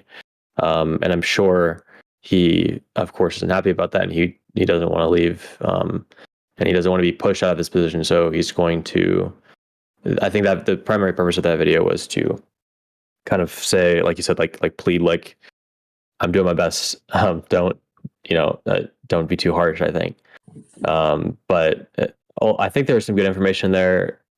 It's another sign of like them listening to the community, which has been a huge problem in the past, just not really listening and not taking into account community feedback. So the fact that they're focused on that now, and that they've really listening, they're listening and they're understanding, and they're changing their position according to community feedback. I think that's a good sign. But yeah, that video was kind of mixed feelings. I agree with you there. So I mean, one of the things that I know is sorry, I just hit my microphone. One of the things that I have seen over the years and years and years and years, where I've worked in IT, where I've been on just terminally online practically all my life. I've met some amazing people, some amazing programmers, developers, artists, just so many incredible people. And one thing that I have noticed with a lot of people in the past is that a lot of them don't tend to be that great at, for example, communication. And, I'm just wondering if, like Stephen with his video that he put out and his overall lack of communication, could that essentially be put down to he just doesn't know how to communicate with large groups of people? He doesn't have the communication skills in order to be, because some people don't. Some people don't have those skills. Like me sitting on here talking online to Twitch. Okay, granted, I've got 11 people watching on Twitter right now. The following is rather low, but I understand that over time that will grow, because I mean that's the point, right? People will, if they enjoy it, they'll come and watch it, and so on and so forth, and it will grow over time. But some people, when they go online or they talk, or whether it's in Twitter Spaces or whether it's on YouTube, they don't really get that point across. And it's like, it's obvious to me that Stephen is always, making sure that he's got a script written and he's reading from that script so that he can try and get the point across the best he can, but at the same time tries to be natural when he speaks, and it just ends up becoming rather robotic. And I'm just wondering, just kind of analyzing his demeanor on the video. I think he's trying to put a point across, and I don't necessarily think he was trying to get people to feel sympathy towards him, but that's the way it came across. And I'm just maybe wondering if that's just down to his communication skills, and not necessarily that he's trying to, for lack of a better way of putting it, trying to save his own skin, right? Because he does get a hard time for his communication, or rather lack of. And I'm just wondering, is it because he felt he was too important to not do it, or, do you know what I mean? So yeah. Like, what side of the fence would you lean on it? Is it because he was at the time? I mean, not so much now, but at the time he was untouchable. He had the money flowing, everything was great. I mean, it's like a lot of people in the bull market where things are great, the money's never going to end, and then bear market, right? So everybody can talk up a good game, when everything's flowing well, but when it comes to the crunch, when there's difficulties, when there's problems, when there's crisis. I mean, I come from, a work history where I've had to deal with some very, very intense, very stressful situations, and I think that gives me the confidence to be able to talk, quite well, and I try my best to not get my mucking words fuddled up on a regular basis, but there's some people can do it, some people can manage crisis, and some people can't. And I think he came up with a great platform, a great chain, put together an awesome team. But when it came down to the difficulties, when the bear market happened, the hack happened, all of these things, he's sitting there going, fuck, what do I do? Right. And he just doesn't have those skills. Is that the reason? Or is it just because he thought he was too important and now he's like, oh shit, now I have to do something? Yeah, so from my experience at Chainstack, and specifically looking at people for certain positions and exploring certain positions, people in the crypto space and really software space in general kind of come into two different categories, right? So you have developers, people who are really intelligent with programming and like putting together teams and like this analytical stuff. And then you have community people, which are really good at talking and doing like these like AMAs or writing Twitter threads or whatever. Right, communication versus more building. These are most people fall into one or the other category. Right, so most people that are really good at communication aren't great at developing. Most people that are really great at developing aren't great at communication. And it's very rare that you find somebody who fits into both. I think Steven has done a fantastic job, like you said, building out a great team, building out a fantastic protocol that still leads statistically within the blockchain space. Against most other protocols. The technology there is brilliant and it's amazing, but himself personally is one of those people that he doesn't fall into both being a strong communicator and a strong developer. I think a lot of people are intrinsically poor at communication, and that includes just being transparent and knowing what to say to people. I think that the video that he posted was a good first step. And he didn't have a great job, like you said, communicating what he wanted. I think some of it came across muddy and a little bit convoluted, but ultimately trying his best to move in that direction is what he needs to do, as kind of the leader of the company at the moment. Whether he's bad at it or not, he needs to move towards more communication. So yeah, I think that it's not coming like his lack of communication skills. I don't think they come from ego, but rather that's just kind of who he is as a developer and engineer. Can I chime in real quick if that's okay? Yeah, crack on. Hey, thanks so much. And Tabasco, it's great to hear from you being involved with the Harmony team and stuff. And I have talked to a lot of the core team members and people in their quote unquote like media department and stuff. And I don't know if I want to get into too much specifics, but I'll just tell you that anything Steven was involved with seemed to end up going really badly from the things that I was specifically told, especially when it comes to communication. And I think there's two things that are a major problem. One is all these things always being scripted, and a lot of it things have in the past have come directly from him, is what I've been told. And they always ended up being really and very poor results. I just want to kind of be general about it, not too specific, because I hate like dumping on people. But like the problem is when you're a leader of a company and that's happening, and you don't know how to delegate and you don't know how to do that yourself, that's a giant problem. Number two is everything with communication, especially when you're going on video or you're doing anything where you're communicating to a broad audience, is all about your intent. If you're scripting things, or even if you're talking from your intent and it's going poorly and it's being read in the wrong way, that means you're really, really bad at it. And you either need to, hire somebody that actually knows what they're doing or help you, which is super easy to do, especially if you're running a blockchain, or two, actually like care and be good at it and speak from your intent. So when we put people on camera and you just get a script, it's sometimes really hard to do that and read from a script. And like, people like himself and other people that are reading from scripts, they're doing a good job of quote unquote acting or reading the script and trying to be natural at it. The problem is that like, it still doesn't matter. You're reading from a script. You should be talking about your intent what you care about, your belief system, and really try to drive that home to people. When that's what you're actually doing, the words that you actually specifically say do not matter. You know, like in these spaces, these podcasts and stuff, we're actually having a real conversation where you can say like, hey, this is what I think about this and what I think about this. And it feels genuine because it's just like, you know, I'm just telling you what I'm just thinking and what I care about. So when we put people on camera, even if you're an actor or whatever, I mean, I have friends who are amazing actors, right? You can give them a script and they can memorize it in a day.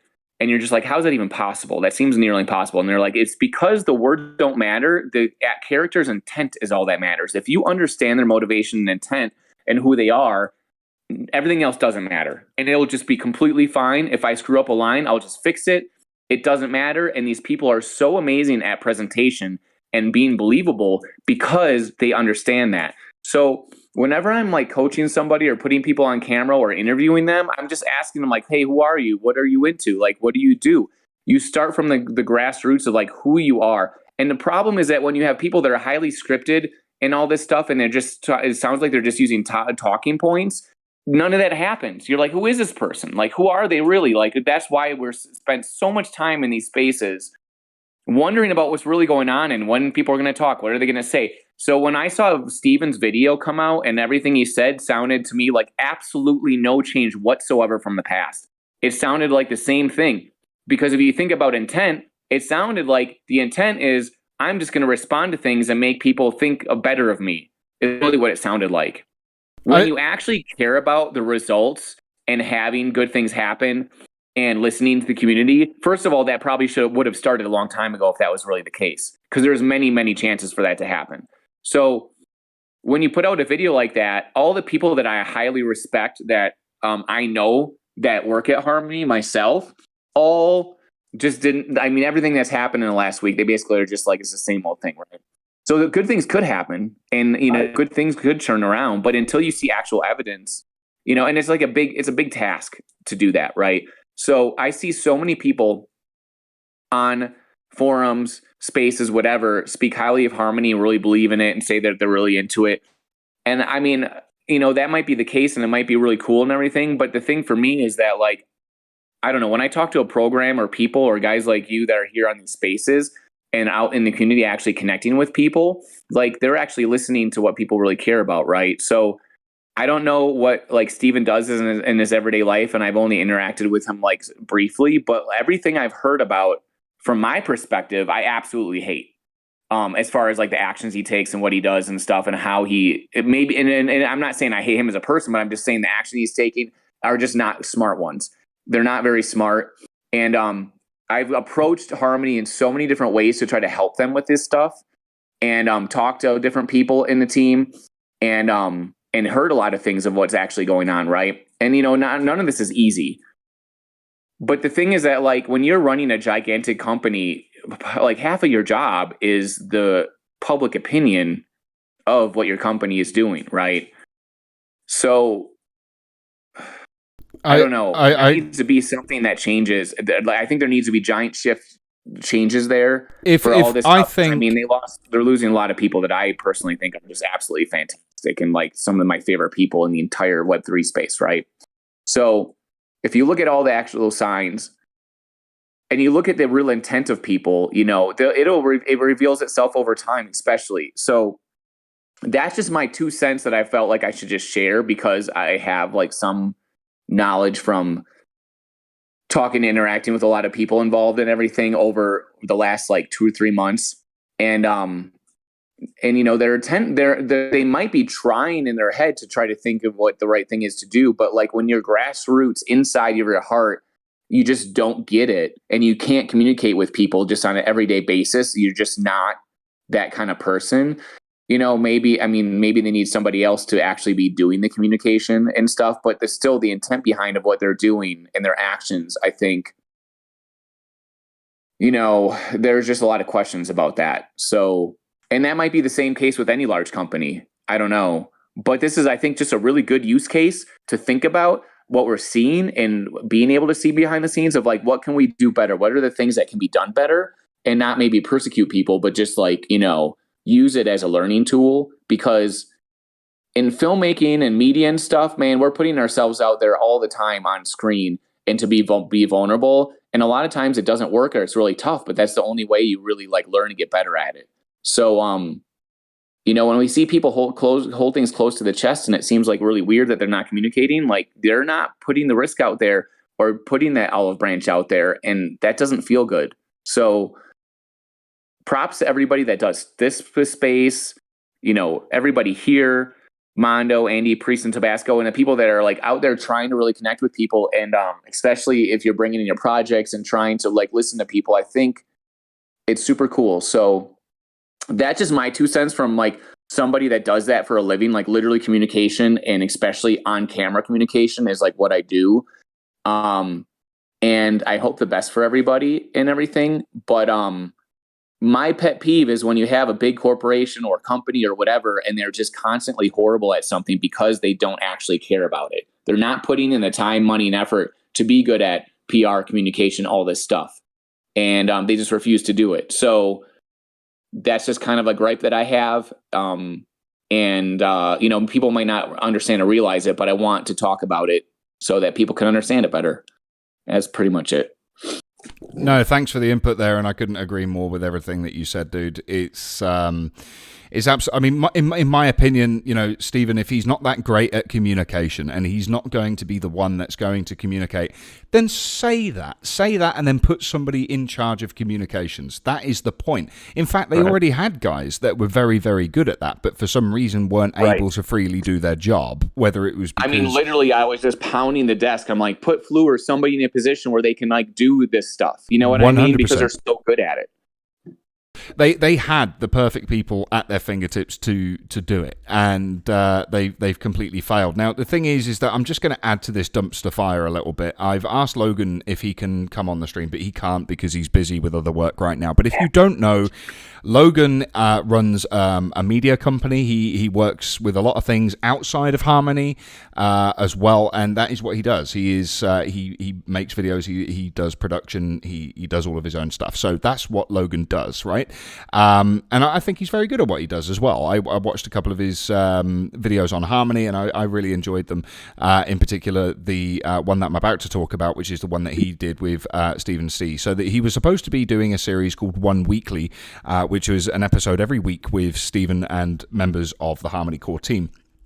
And one video was put out, and he has literally within the last 5-10 minutes put out a Twitter thread, and I'm just going to read that Twitter thread. I'm just going to hide the screen that is up right now just so you can all see Twitter. And it says, and I quote from Logan, "You might have noticed that there was no One Weekly episode last week. Allow me to take a moment and explain what I know about the production/payment schedule. The last day production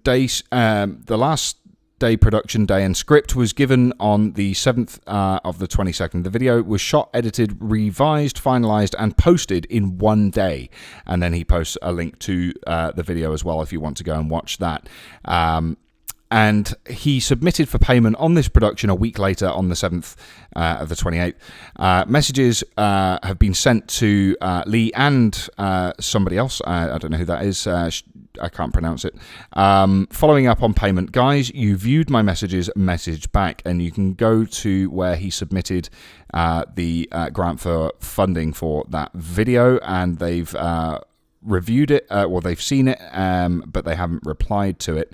And then he goes on to say, Loge Media is my full-time business and it is my decision to use company assets to support the Harmony Protocol community. However, I want to continue doing these videos in any capacity.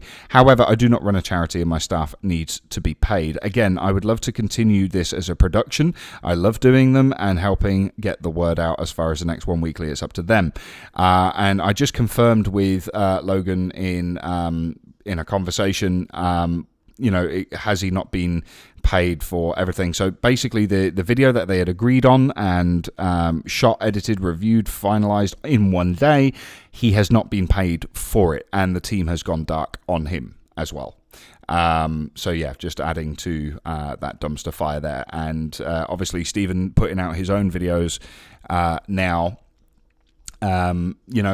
so Logan, he's just clarifying there again to just make sure it's absolutely clear. He has been paid, but this latest video for the One Weekly has not been paid.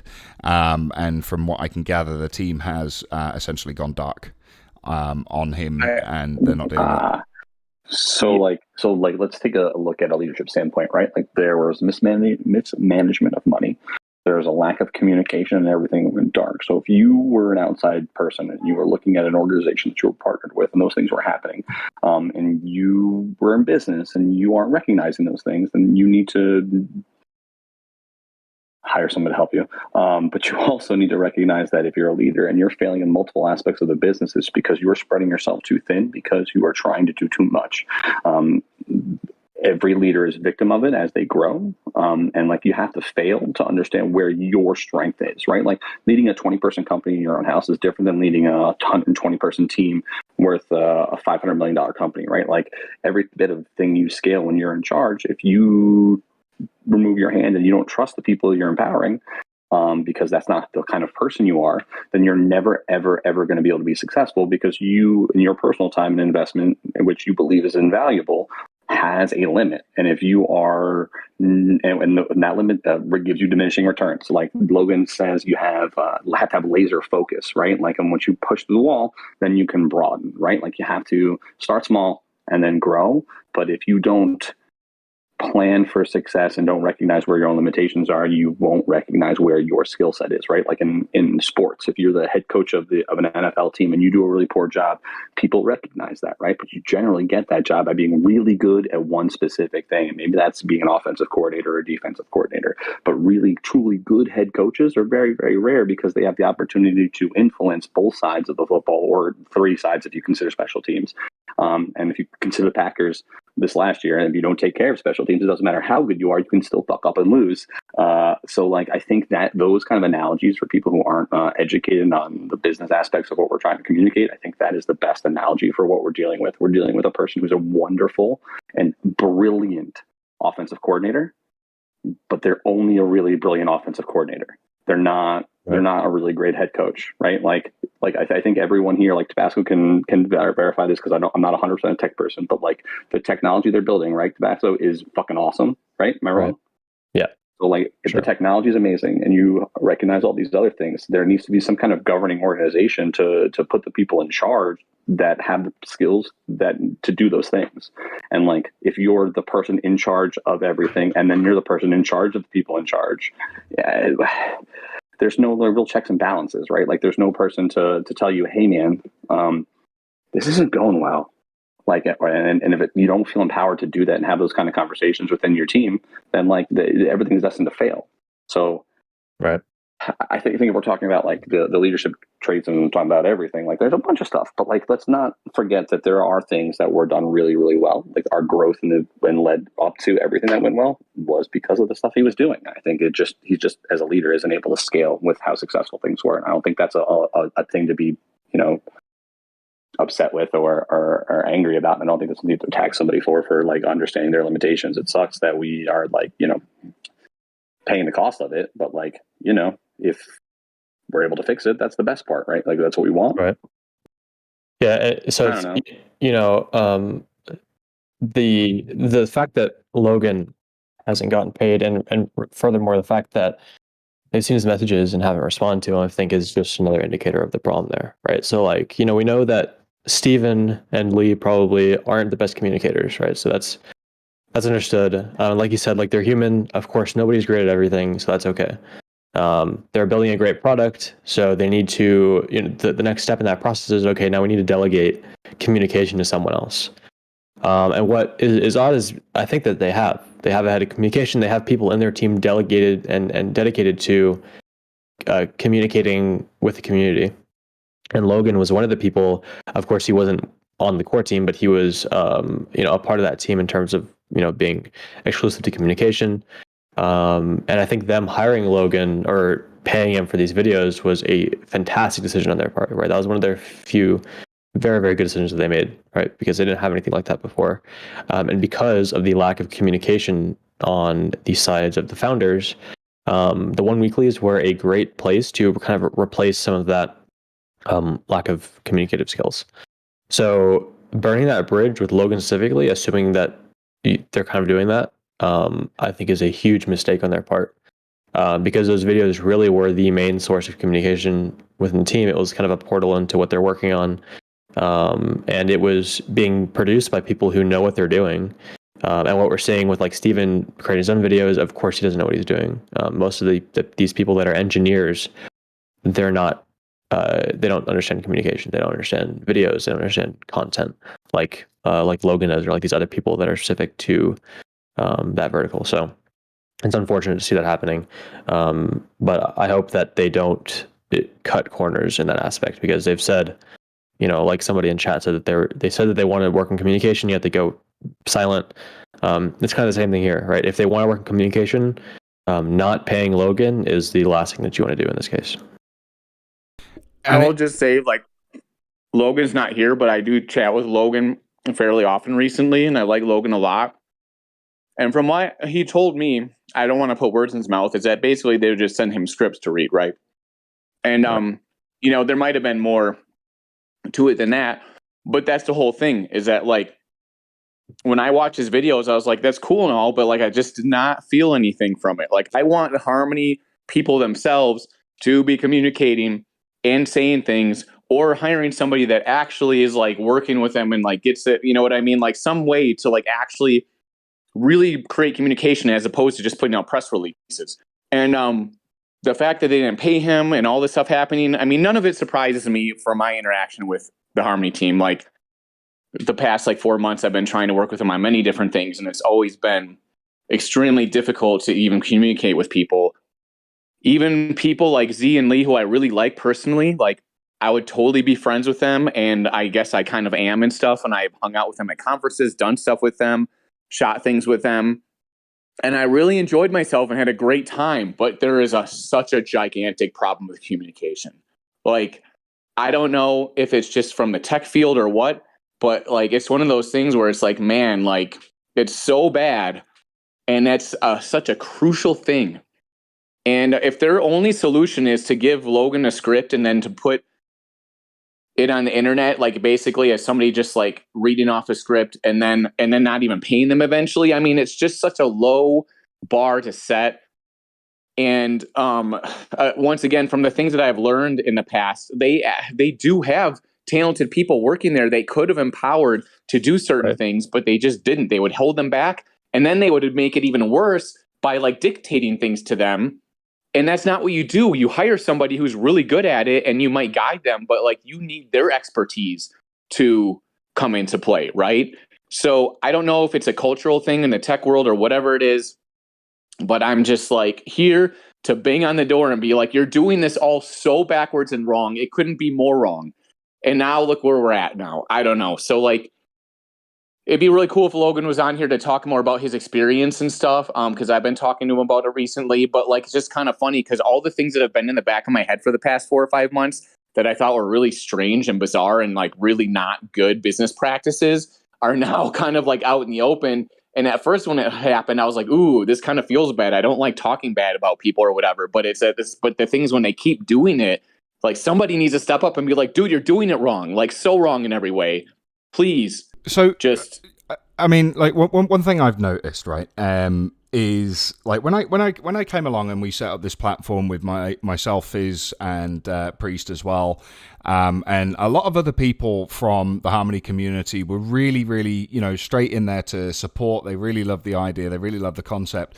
But it happened around the time that the hack happened. And the impression that I got from every single person that I've spoken to on Harmony is they love the chain, they love the community, they love the projects that are being built, and everybody can speak freely, but for the most part, the people like Logan, they're completely professional, they're completely doing their job, the way that they should. And, when the hack happened and there was a lot of controversies and a lot of skepticism and, speculation and all of these other things, for the most part, these people that, need to remain neutral, that need to remain professional, did so. They remained on the fence, and they were like, okay, look, you know what, I'm gonna wait for the Harmony core team to do their thing. They're gonna do the right thing and all this sort of stuff. And now, weeks later, we're just not seeing that. So these people that have been completely professional, and to be honest, they still are, right, are now sitting there going, guys, we believed in you, but you're turning your back on us and you're fucking us up. And that is the general consensus. I thought that I wouldn't get anybody from the Harmony core team to come on and speak to me because the channel's small, it's up and coming, not very well known. But it's become more apparent to me now that that's just not the case. It's just quite simply because they don't want to, or they don't know how to engage. I don't know. But the funny thing is that we've had core members and lead personalities in the Syscoin core team that have come on here, and I've done one-on-one conversations with them that were not scripted. There was some pre-written questions that they wanted to cover, because obviously what they wanted to talk about at the time, but the rest of it was completely unscripted. And that's the only way, in my opinion, that you can get a true conversation flowing, where you can have a real human interaction between the upper echelons of a major project, like whether it's blockchain developers or large scale projects. The only real way to put it through to the people properly is to have a real chat and answer some difficult questions. If people are going to have difficult questions, talk about them, right? Don't shy away from them or hide from them or whatever, and that's the way it should be. But it just felt like at every single turn, Stephen and the team over there, or whether it's just Stephen and Lee, or whether it's the entire, I don't know, that are just there. No, this is the script we're going to read from. We're going to keep this very, very controlled, almost like a lawyer wrote it, to the point where I need to make everybody feel sorry for me. I need to keep my job. I literally have zero respect at this point for how they've handled things, especially when people that have worked their asses off to support the chain are now being completely ignored. And not paid either. I don't get paid from what I do here. This is completely gratis at this point. We are doing some things in the background to help cover overheads and things like that, but up until this point, nothing. I've received nothing. I haven't asked for money from teams. I haven't asked for team tokens. I haven't asked for freebies. I don't want anything like that, right? Because the idea of this platform was to support the community, support the projects, and support the chain. And then when with the hack happening and all that sort of stuff, I thought that it was imperative, that we build a platform so that there is good communication flowing. And for the most part, all of the projects, all of you guys, Tabasco, you're one of the earlier ones that you were one of the first on this show, I believe, way back when we did the huge Harmony roundtable,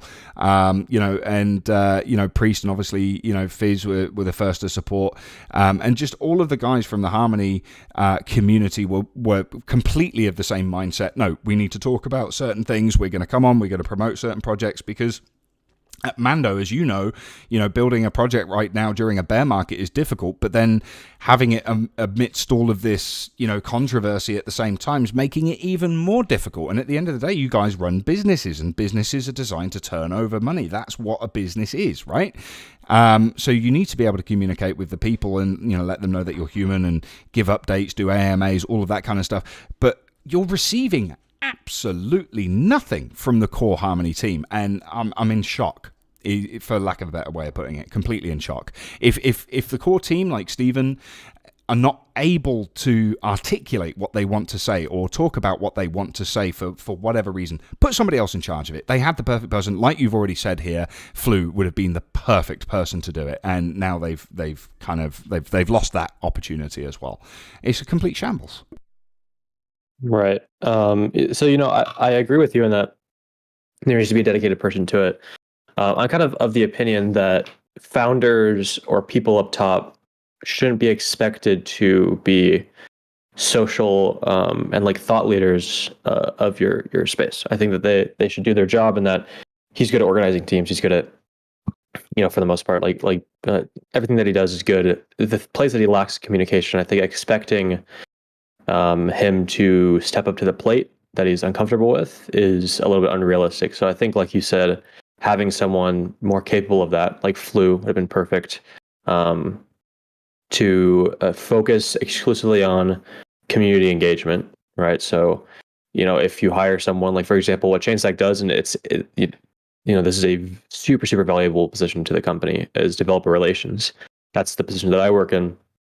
And the whole point of that position is to engage with the community and be the voice of the company, right? Every company needs it, especially within crypto. And without it, you're isolated, right? And that's what we've been seeing from Harmony, because they don't have anybody from their team that is in the community every single day, right? Some of them will hop into Twitter Spaces here and there, but it's rare, right? And before Flu left, Flu, he was the guy that did it, right? So having someone full-time, like Flu wanted to be, that just joins Twitter Spaces, joins streams like this, posts Twitter threads, whatever you need to do to reach and engage with the community on behalf of Harmony is exactly what we need right now. But I think that that's another cost. And I think from what I've seen, Lee's like making his own videos, and of course, it's good that he made that video. We want to see him talk, but ultimately, I think when he does talk, it creates more controversy than it solves, for the most part. So I hope that we see them kind of take an initiative in that space and hire someone exclusively for community engagement, because up until this point, it was Flu, and he wasn't very valued within the Harmony team, at least as far as we can tell, from what he said. So, I think he needs a PR guy for sure. Right. There's a lot of things that need to be corrected, fixed, and steered in the right direction for sure. And I don't think that's going to happen anytime soon. Bizgy in the chat said, "Will Harmony survive this bear market?" I just want to make it clear to anybody watching and to anybody who watches this replay later. Like, I still believe in Harmony. I still believe in the Harmony community, and I believe in the technology behind the chain.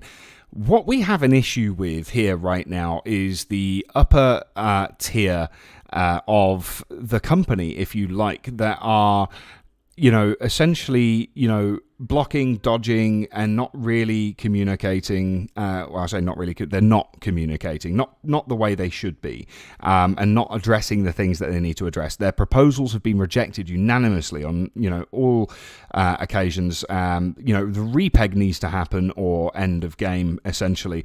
And there is so many projects, so many amazing projects that are being built, still being continued to be developed on the Harmony chain, that are counting on the fact that Harmony needs to survive, right? So at the end of the day, I believe in the people behind this chain, and I believe in the developers behind the projects on this chain, right? So ultimately, I think the chain will survive one way or another, right? What I don't think will survive is the current structure of the company that is Harmony One. That's what I don't think will survive, unless they have a very drastic change in the way that they do things. So yes, the repeg needs to happen, absolutely. And there is a number of initiatives that we've spoken about multiple times on this show that are being done by the community to help that happen, by dealing with toxic assets, supporting validators, various other things like that are continuing to happen. Not to mention, various other people like Pioneer, who and Storm, of course, who were tracking stolen funds, and there is still a very small percentage of a chance that those funds could be stopped or blocked or recovered when they enter an exchange. Maybe, but that is a big maybe. That is a big if. But there is a number of things being done that will save this chain ultimately, because lives, businesses depend on it. And for that reason, I think everybody will work together and continue to work together as the Harmony community that was originally built, and they will continue to be that way. So I have absolutely no doubt in my mind that they will prevail.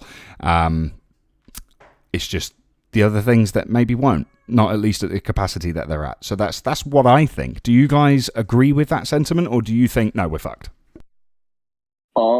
So I want to be all roses, but I think that Binance unstaking, if that's actually what happened, and CZ not putting another $100 million into a $500 million investment is everything you need to understand about the situation. If you put $500 million into something, okay, and you have another business that lit $400 million on fire, and you can't decide to give those people $100 million, there's a fucking reason behind that. And I apologize for my language, but like if people aren't paying attention to the business side enough of that, like that is big red flag, right? Like if you put that much money into something and you're not willing to help invest it, and not just 20% of your initial investment to keep it alive, that's a big red flag. It is a major flag, and I agree with that. And it is certainly a very, very dark cloud over Harmony in that respect. As Tabasco or Doug or if everything goes okay, like, you know what I mean? Like if you think about like if the token keeps going down, right? Everybody here could pretty much consider most of their money still on Harmony as a loss. I would assume, right? Like I'm never taking my stuff out of my game, right? Like, I'm never going to do that. Like, but it might eventually just end up being a loss, right? Like that's just kind of what I have to understand. But that might not be a bad thing, right? Like the founders left Zilliqa, right? Like, and then the Zilliqa started being better because the founders left, right? Like, so maybe there's a light at the end of the tunnel, but the tunnel's gonna be real dark. You know what I mean? Like, and we can hold a candle as a community, and we can, you know, maybe build a couple torches and start, you know, starting from scratch essentially through everything. But you know, we're gonna need a lot of money to run a block.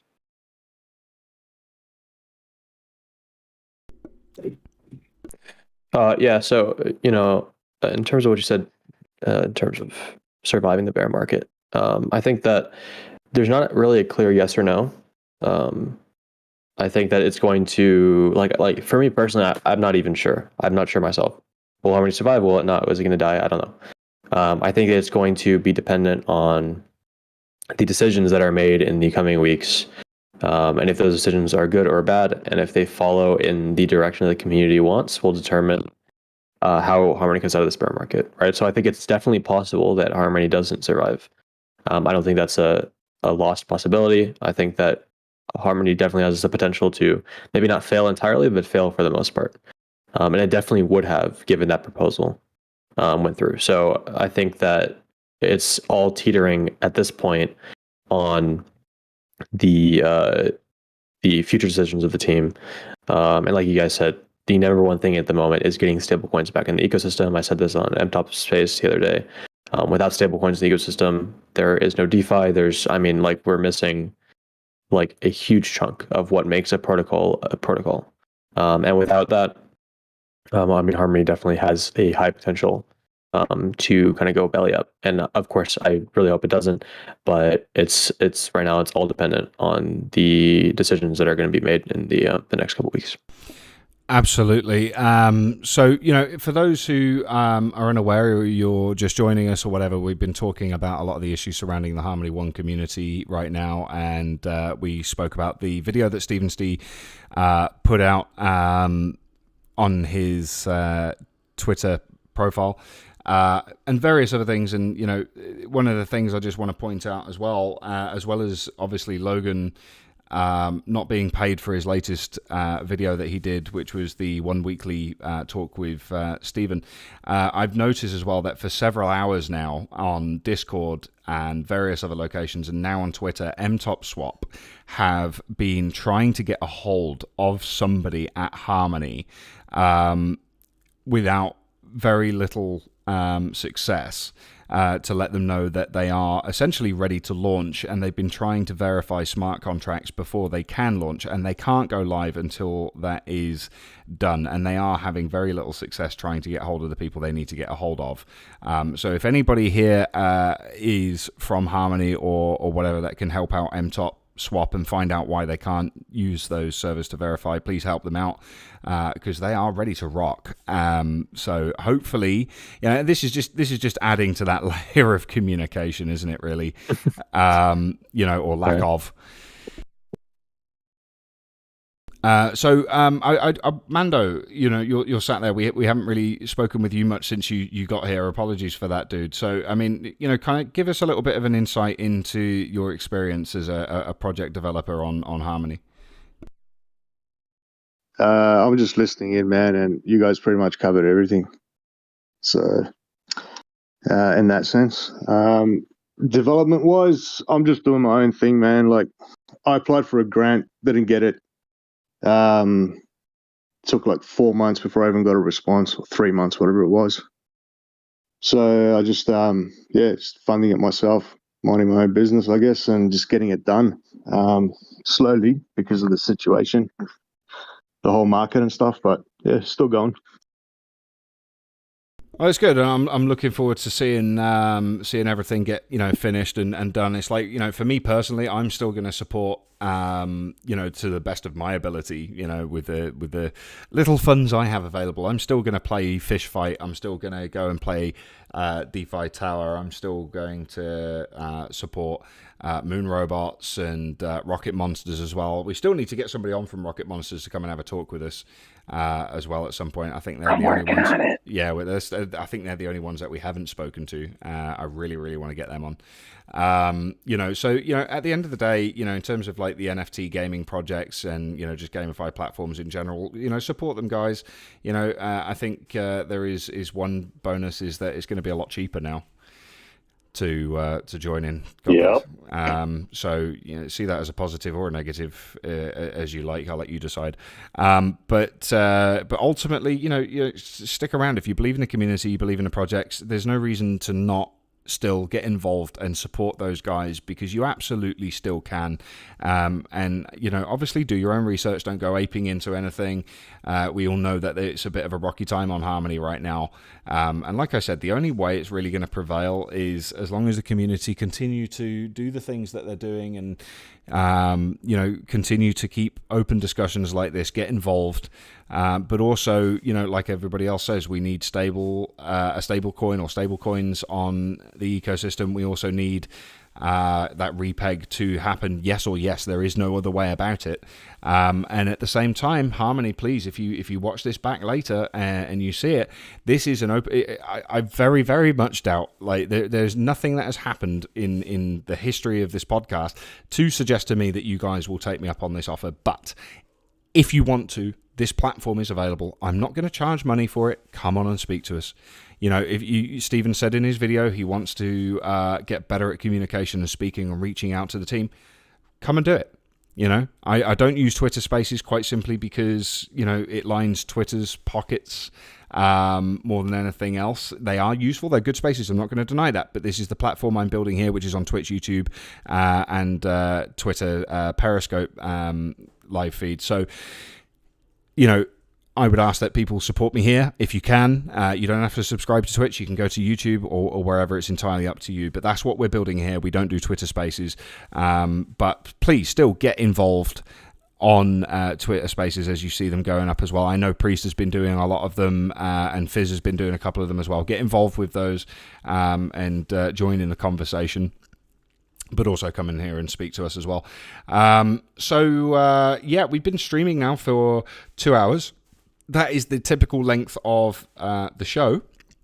And, I don't want it to all be completely doom and gloom. I think for Mando and Doug, I'm going to go ahead and put a question to you that we put to every project. Tabasco, we've already asked you this question, I think. Correct me if I'm wrong. Typically we always ask projects this question, or people that run businesses, projects in the Harmony space and various other places, Avax, Cardano, Syscoin. If you were to compare your project or your business or yourself even to a fruit, what fruit would it be and why? I'll put that first to Mando, if you can answer it. Like a fruit, a physical fruit? Yes, an actual physical fruit. I don't know. I reckon a coconut, a green one. A green coconut. Okay, we've had coconut before, but not a green one. Why? I don't know. You got to go through the hard stuff before you can get to the good stuff. So, there's a bit of work involved. I like that. I do like that. That's a very good explanation. All right, what about you, Doug? Yeah, thanks for asking. I think I would say probably a mango is like a fruit that you think is like pretty good, but when you actually bite into it, you're like, oh, this is delicious and amazing. Because like I'm all about trying to make things fun, make things enjoyable, and maybe a little bit surprising. Like, your own mentality can make such a big difference in your life, your positivity and stuff. And I really, really enjoy being in spaces with all the people here, the other spaces that I've been in, and learning from everybody. So I get really excited, and I hope other people do too. So yeah, I would think I'd be a mango. Very, very nice. Tabasco, did we ask you the same question before when you were last on? I think you did. I think you started asking that after my appearance, a couple months ago. Okay, well then we need two. We need one for Chainstack, and then we need one for Amity. Mm-hmm. Right. That's a difficult one. I think Chainstack would be... I gotta think about it.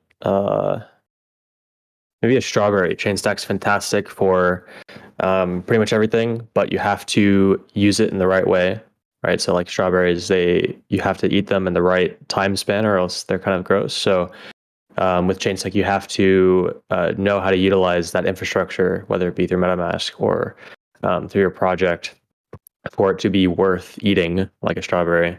So that'll be for Chainstack. For Amity, that's a tougher one. Let me see. I think Amity would actually be similar. Amity's kind of in a similar boat in that it really is only useful for, it's best used with specific use cases. Similar to Chainstack, and Chainstack is of course great if you use it right. And I think Amity's in a similar boat. So I think ultimately with like rhubarb to do, right? Yeah, that's kind of my my vibe in terms of a fruit. But I think with more time to think about it, I might be able to get a more comprehensive fruit analogy on.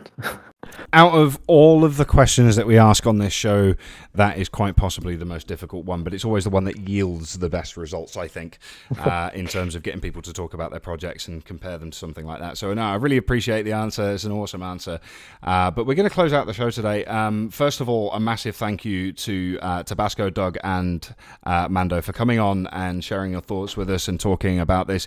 It's a very difficult subject. It's a very kind of a little bit depressing and a little bit kind of down. And people are going to be speaking opinions that are going to be somewhat strong. People are going to have strong opinions and a little bit of fire in their belly, and that's understandable.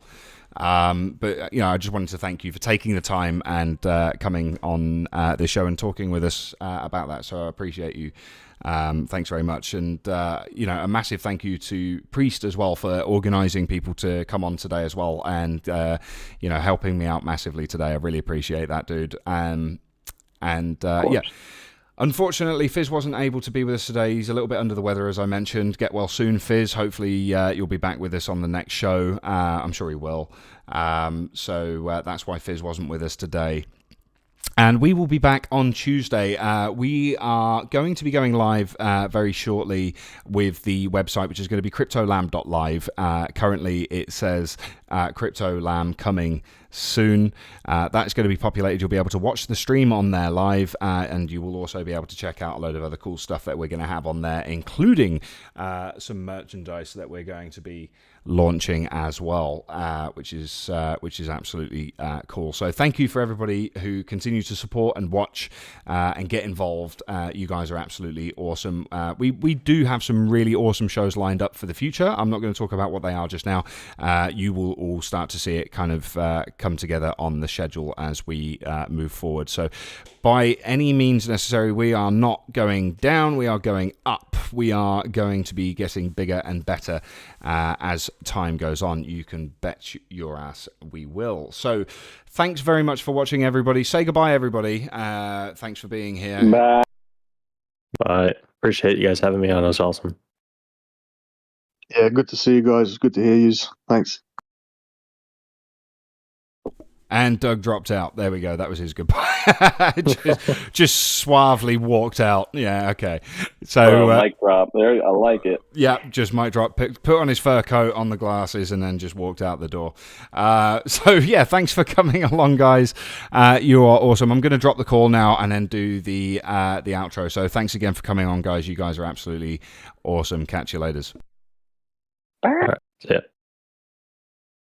So let me just switch back on the cameras. There we go. And move. Why am I over there?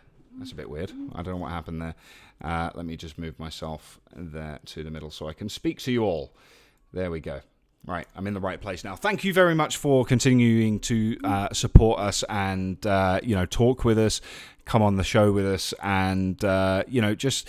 the last couple of shows have obviously been around the Harmony issues and everything that's going on with Harmony, of course, and that can be quite sad to talk about sometimes, but they are topics that really do need to be spoken about and addressed, and questions need to be asked and answered for everybody in the community. So I hope you guys are finding value in what we do, and I hope that you'll continue to watch and support us as well as we grow. You guys are here in the very beginning, or part of something amazing. We've only been going for a few weeks now. We're already over 100 followers on Twitch, and it's only going to continue to grow and get better. We're going to have a lot more interesting stuff for you coming.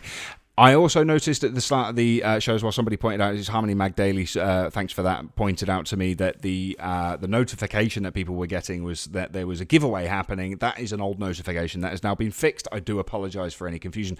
We will be having giveaways very soon in the near future, and you guys will be able to get involved with that, and you will find out how once that goes live. So thank you very, very much for watching. I am going to start the outro now, and we will catch you at the same time next Tuesday. Thank you. Next Wednesday. Oh my God, I'm such an idiot. So Wednesday at the same time, 14:30 UTC. Catch you then. Thank you very much. Bye-bye.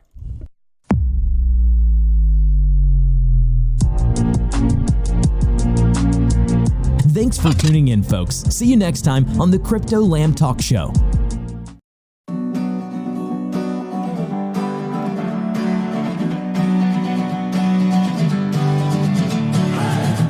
Sitting lonely in my room again, trying to find the words to say, but nothing comes out. I am looking for the better days, seem like they just stay away whenever I try. There's so many things that I keep in my mind. My friends keep me out and it hurts every time. With all the emotions I built up inside, oh why can't I? Will someone look for me if I disappear? No matter how much that I scream, nobody hears. But I see the light from far away, it's down the line. Maybe I should not give up without a fight, 'cause there will be a time. Oh, oh, oh, oh, oh, oh, oh. There will be a time. Oh, oh, oh, oh, oh, oh. There will be a time.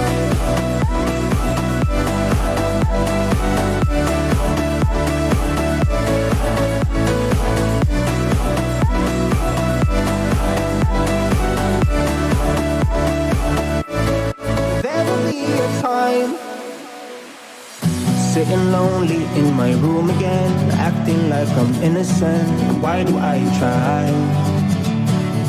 'Cause now I'm feeling like a fool again, thinking I can fool myself by telling me lies.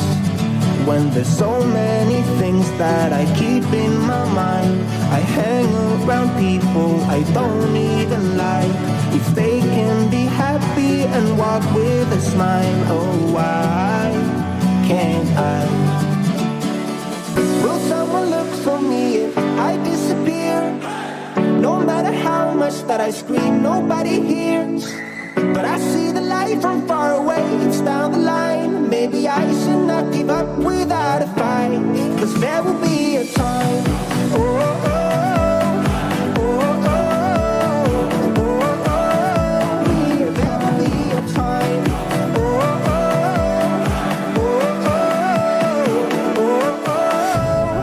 There will be a time.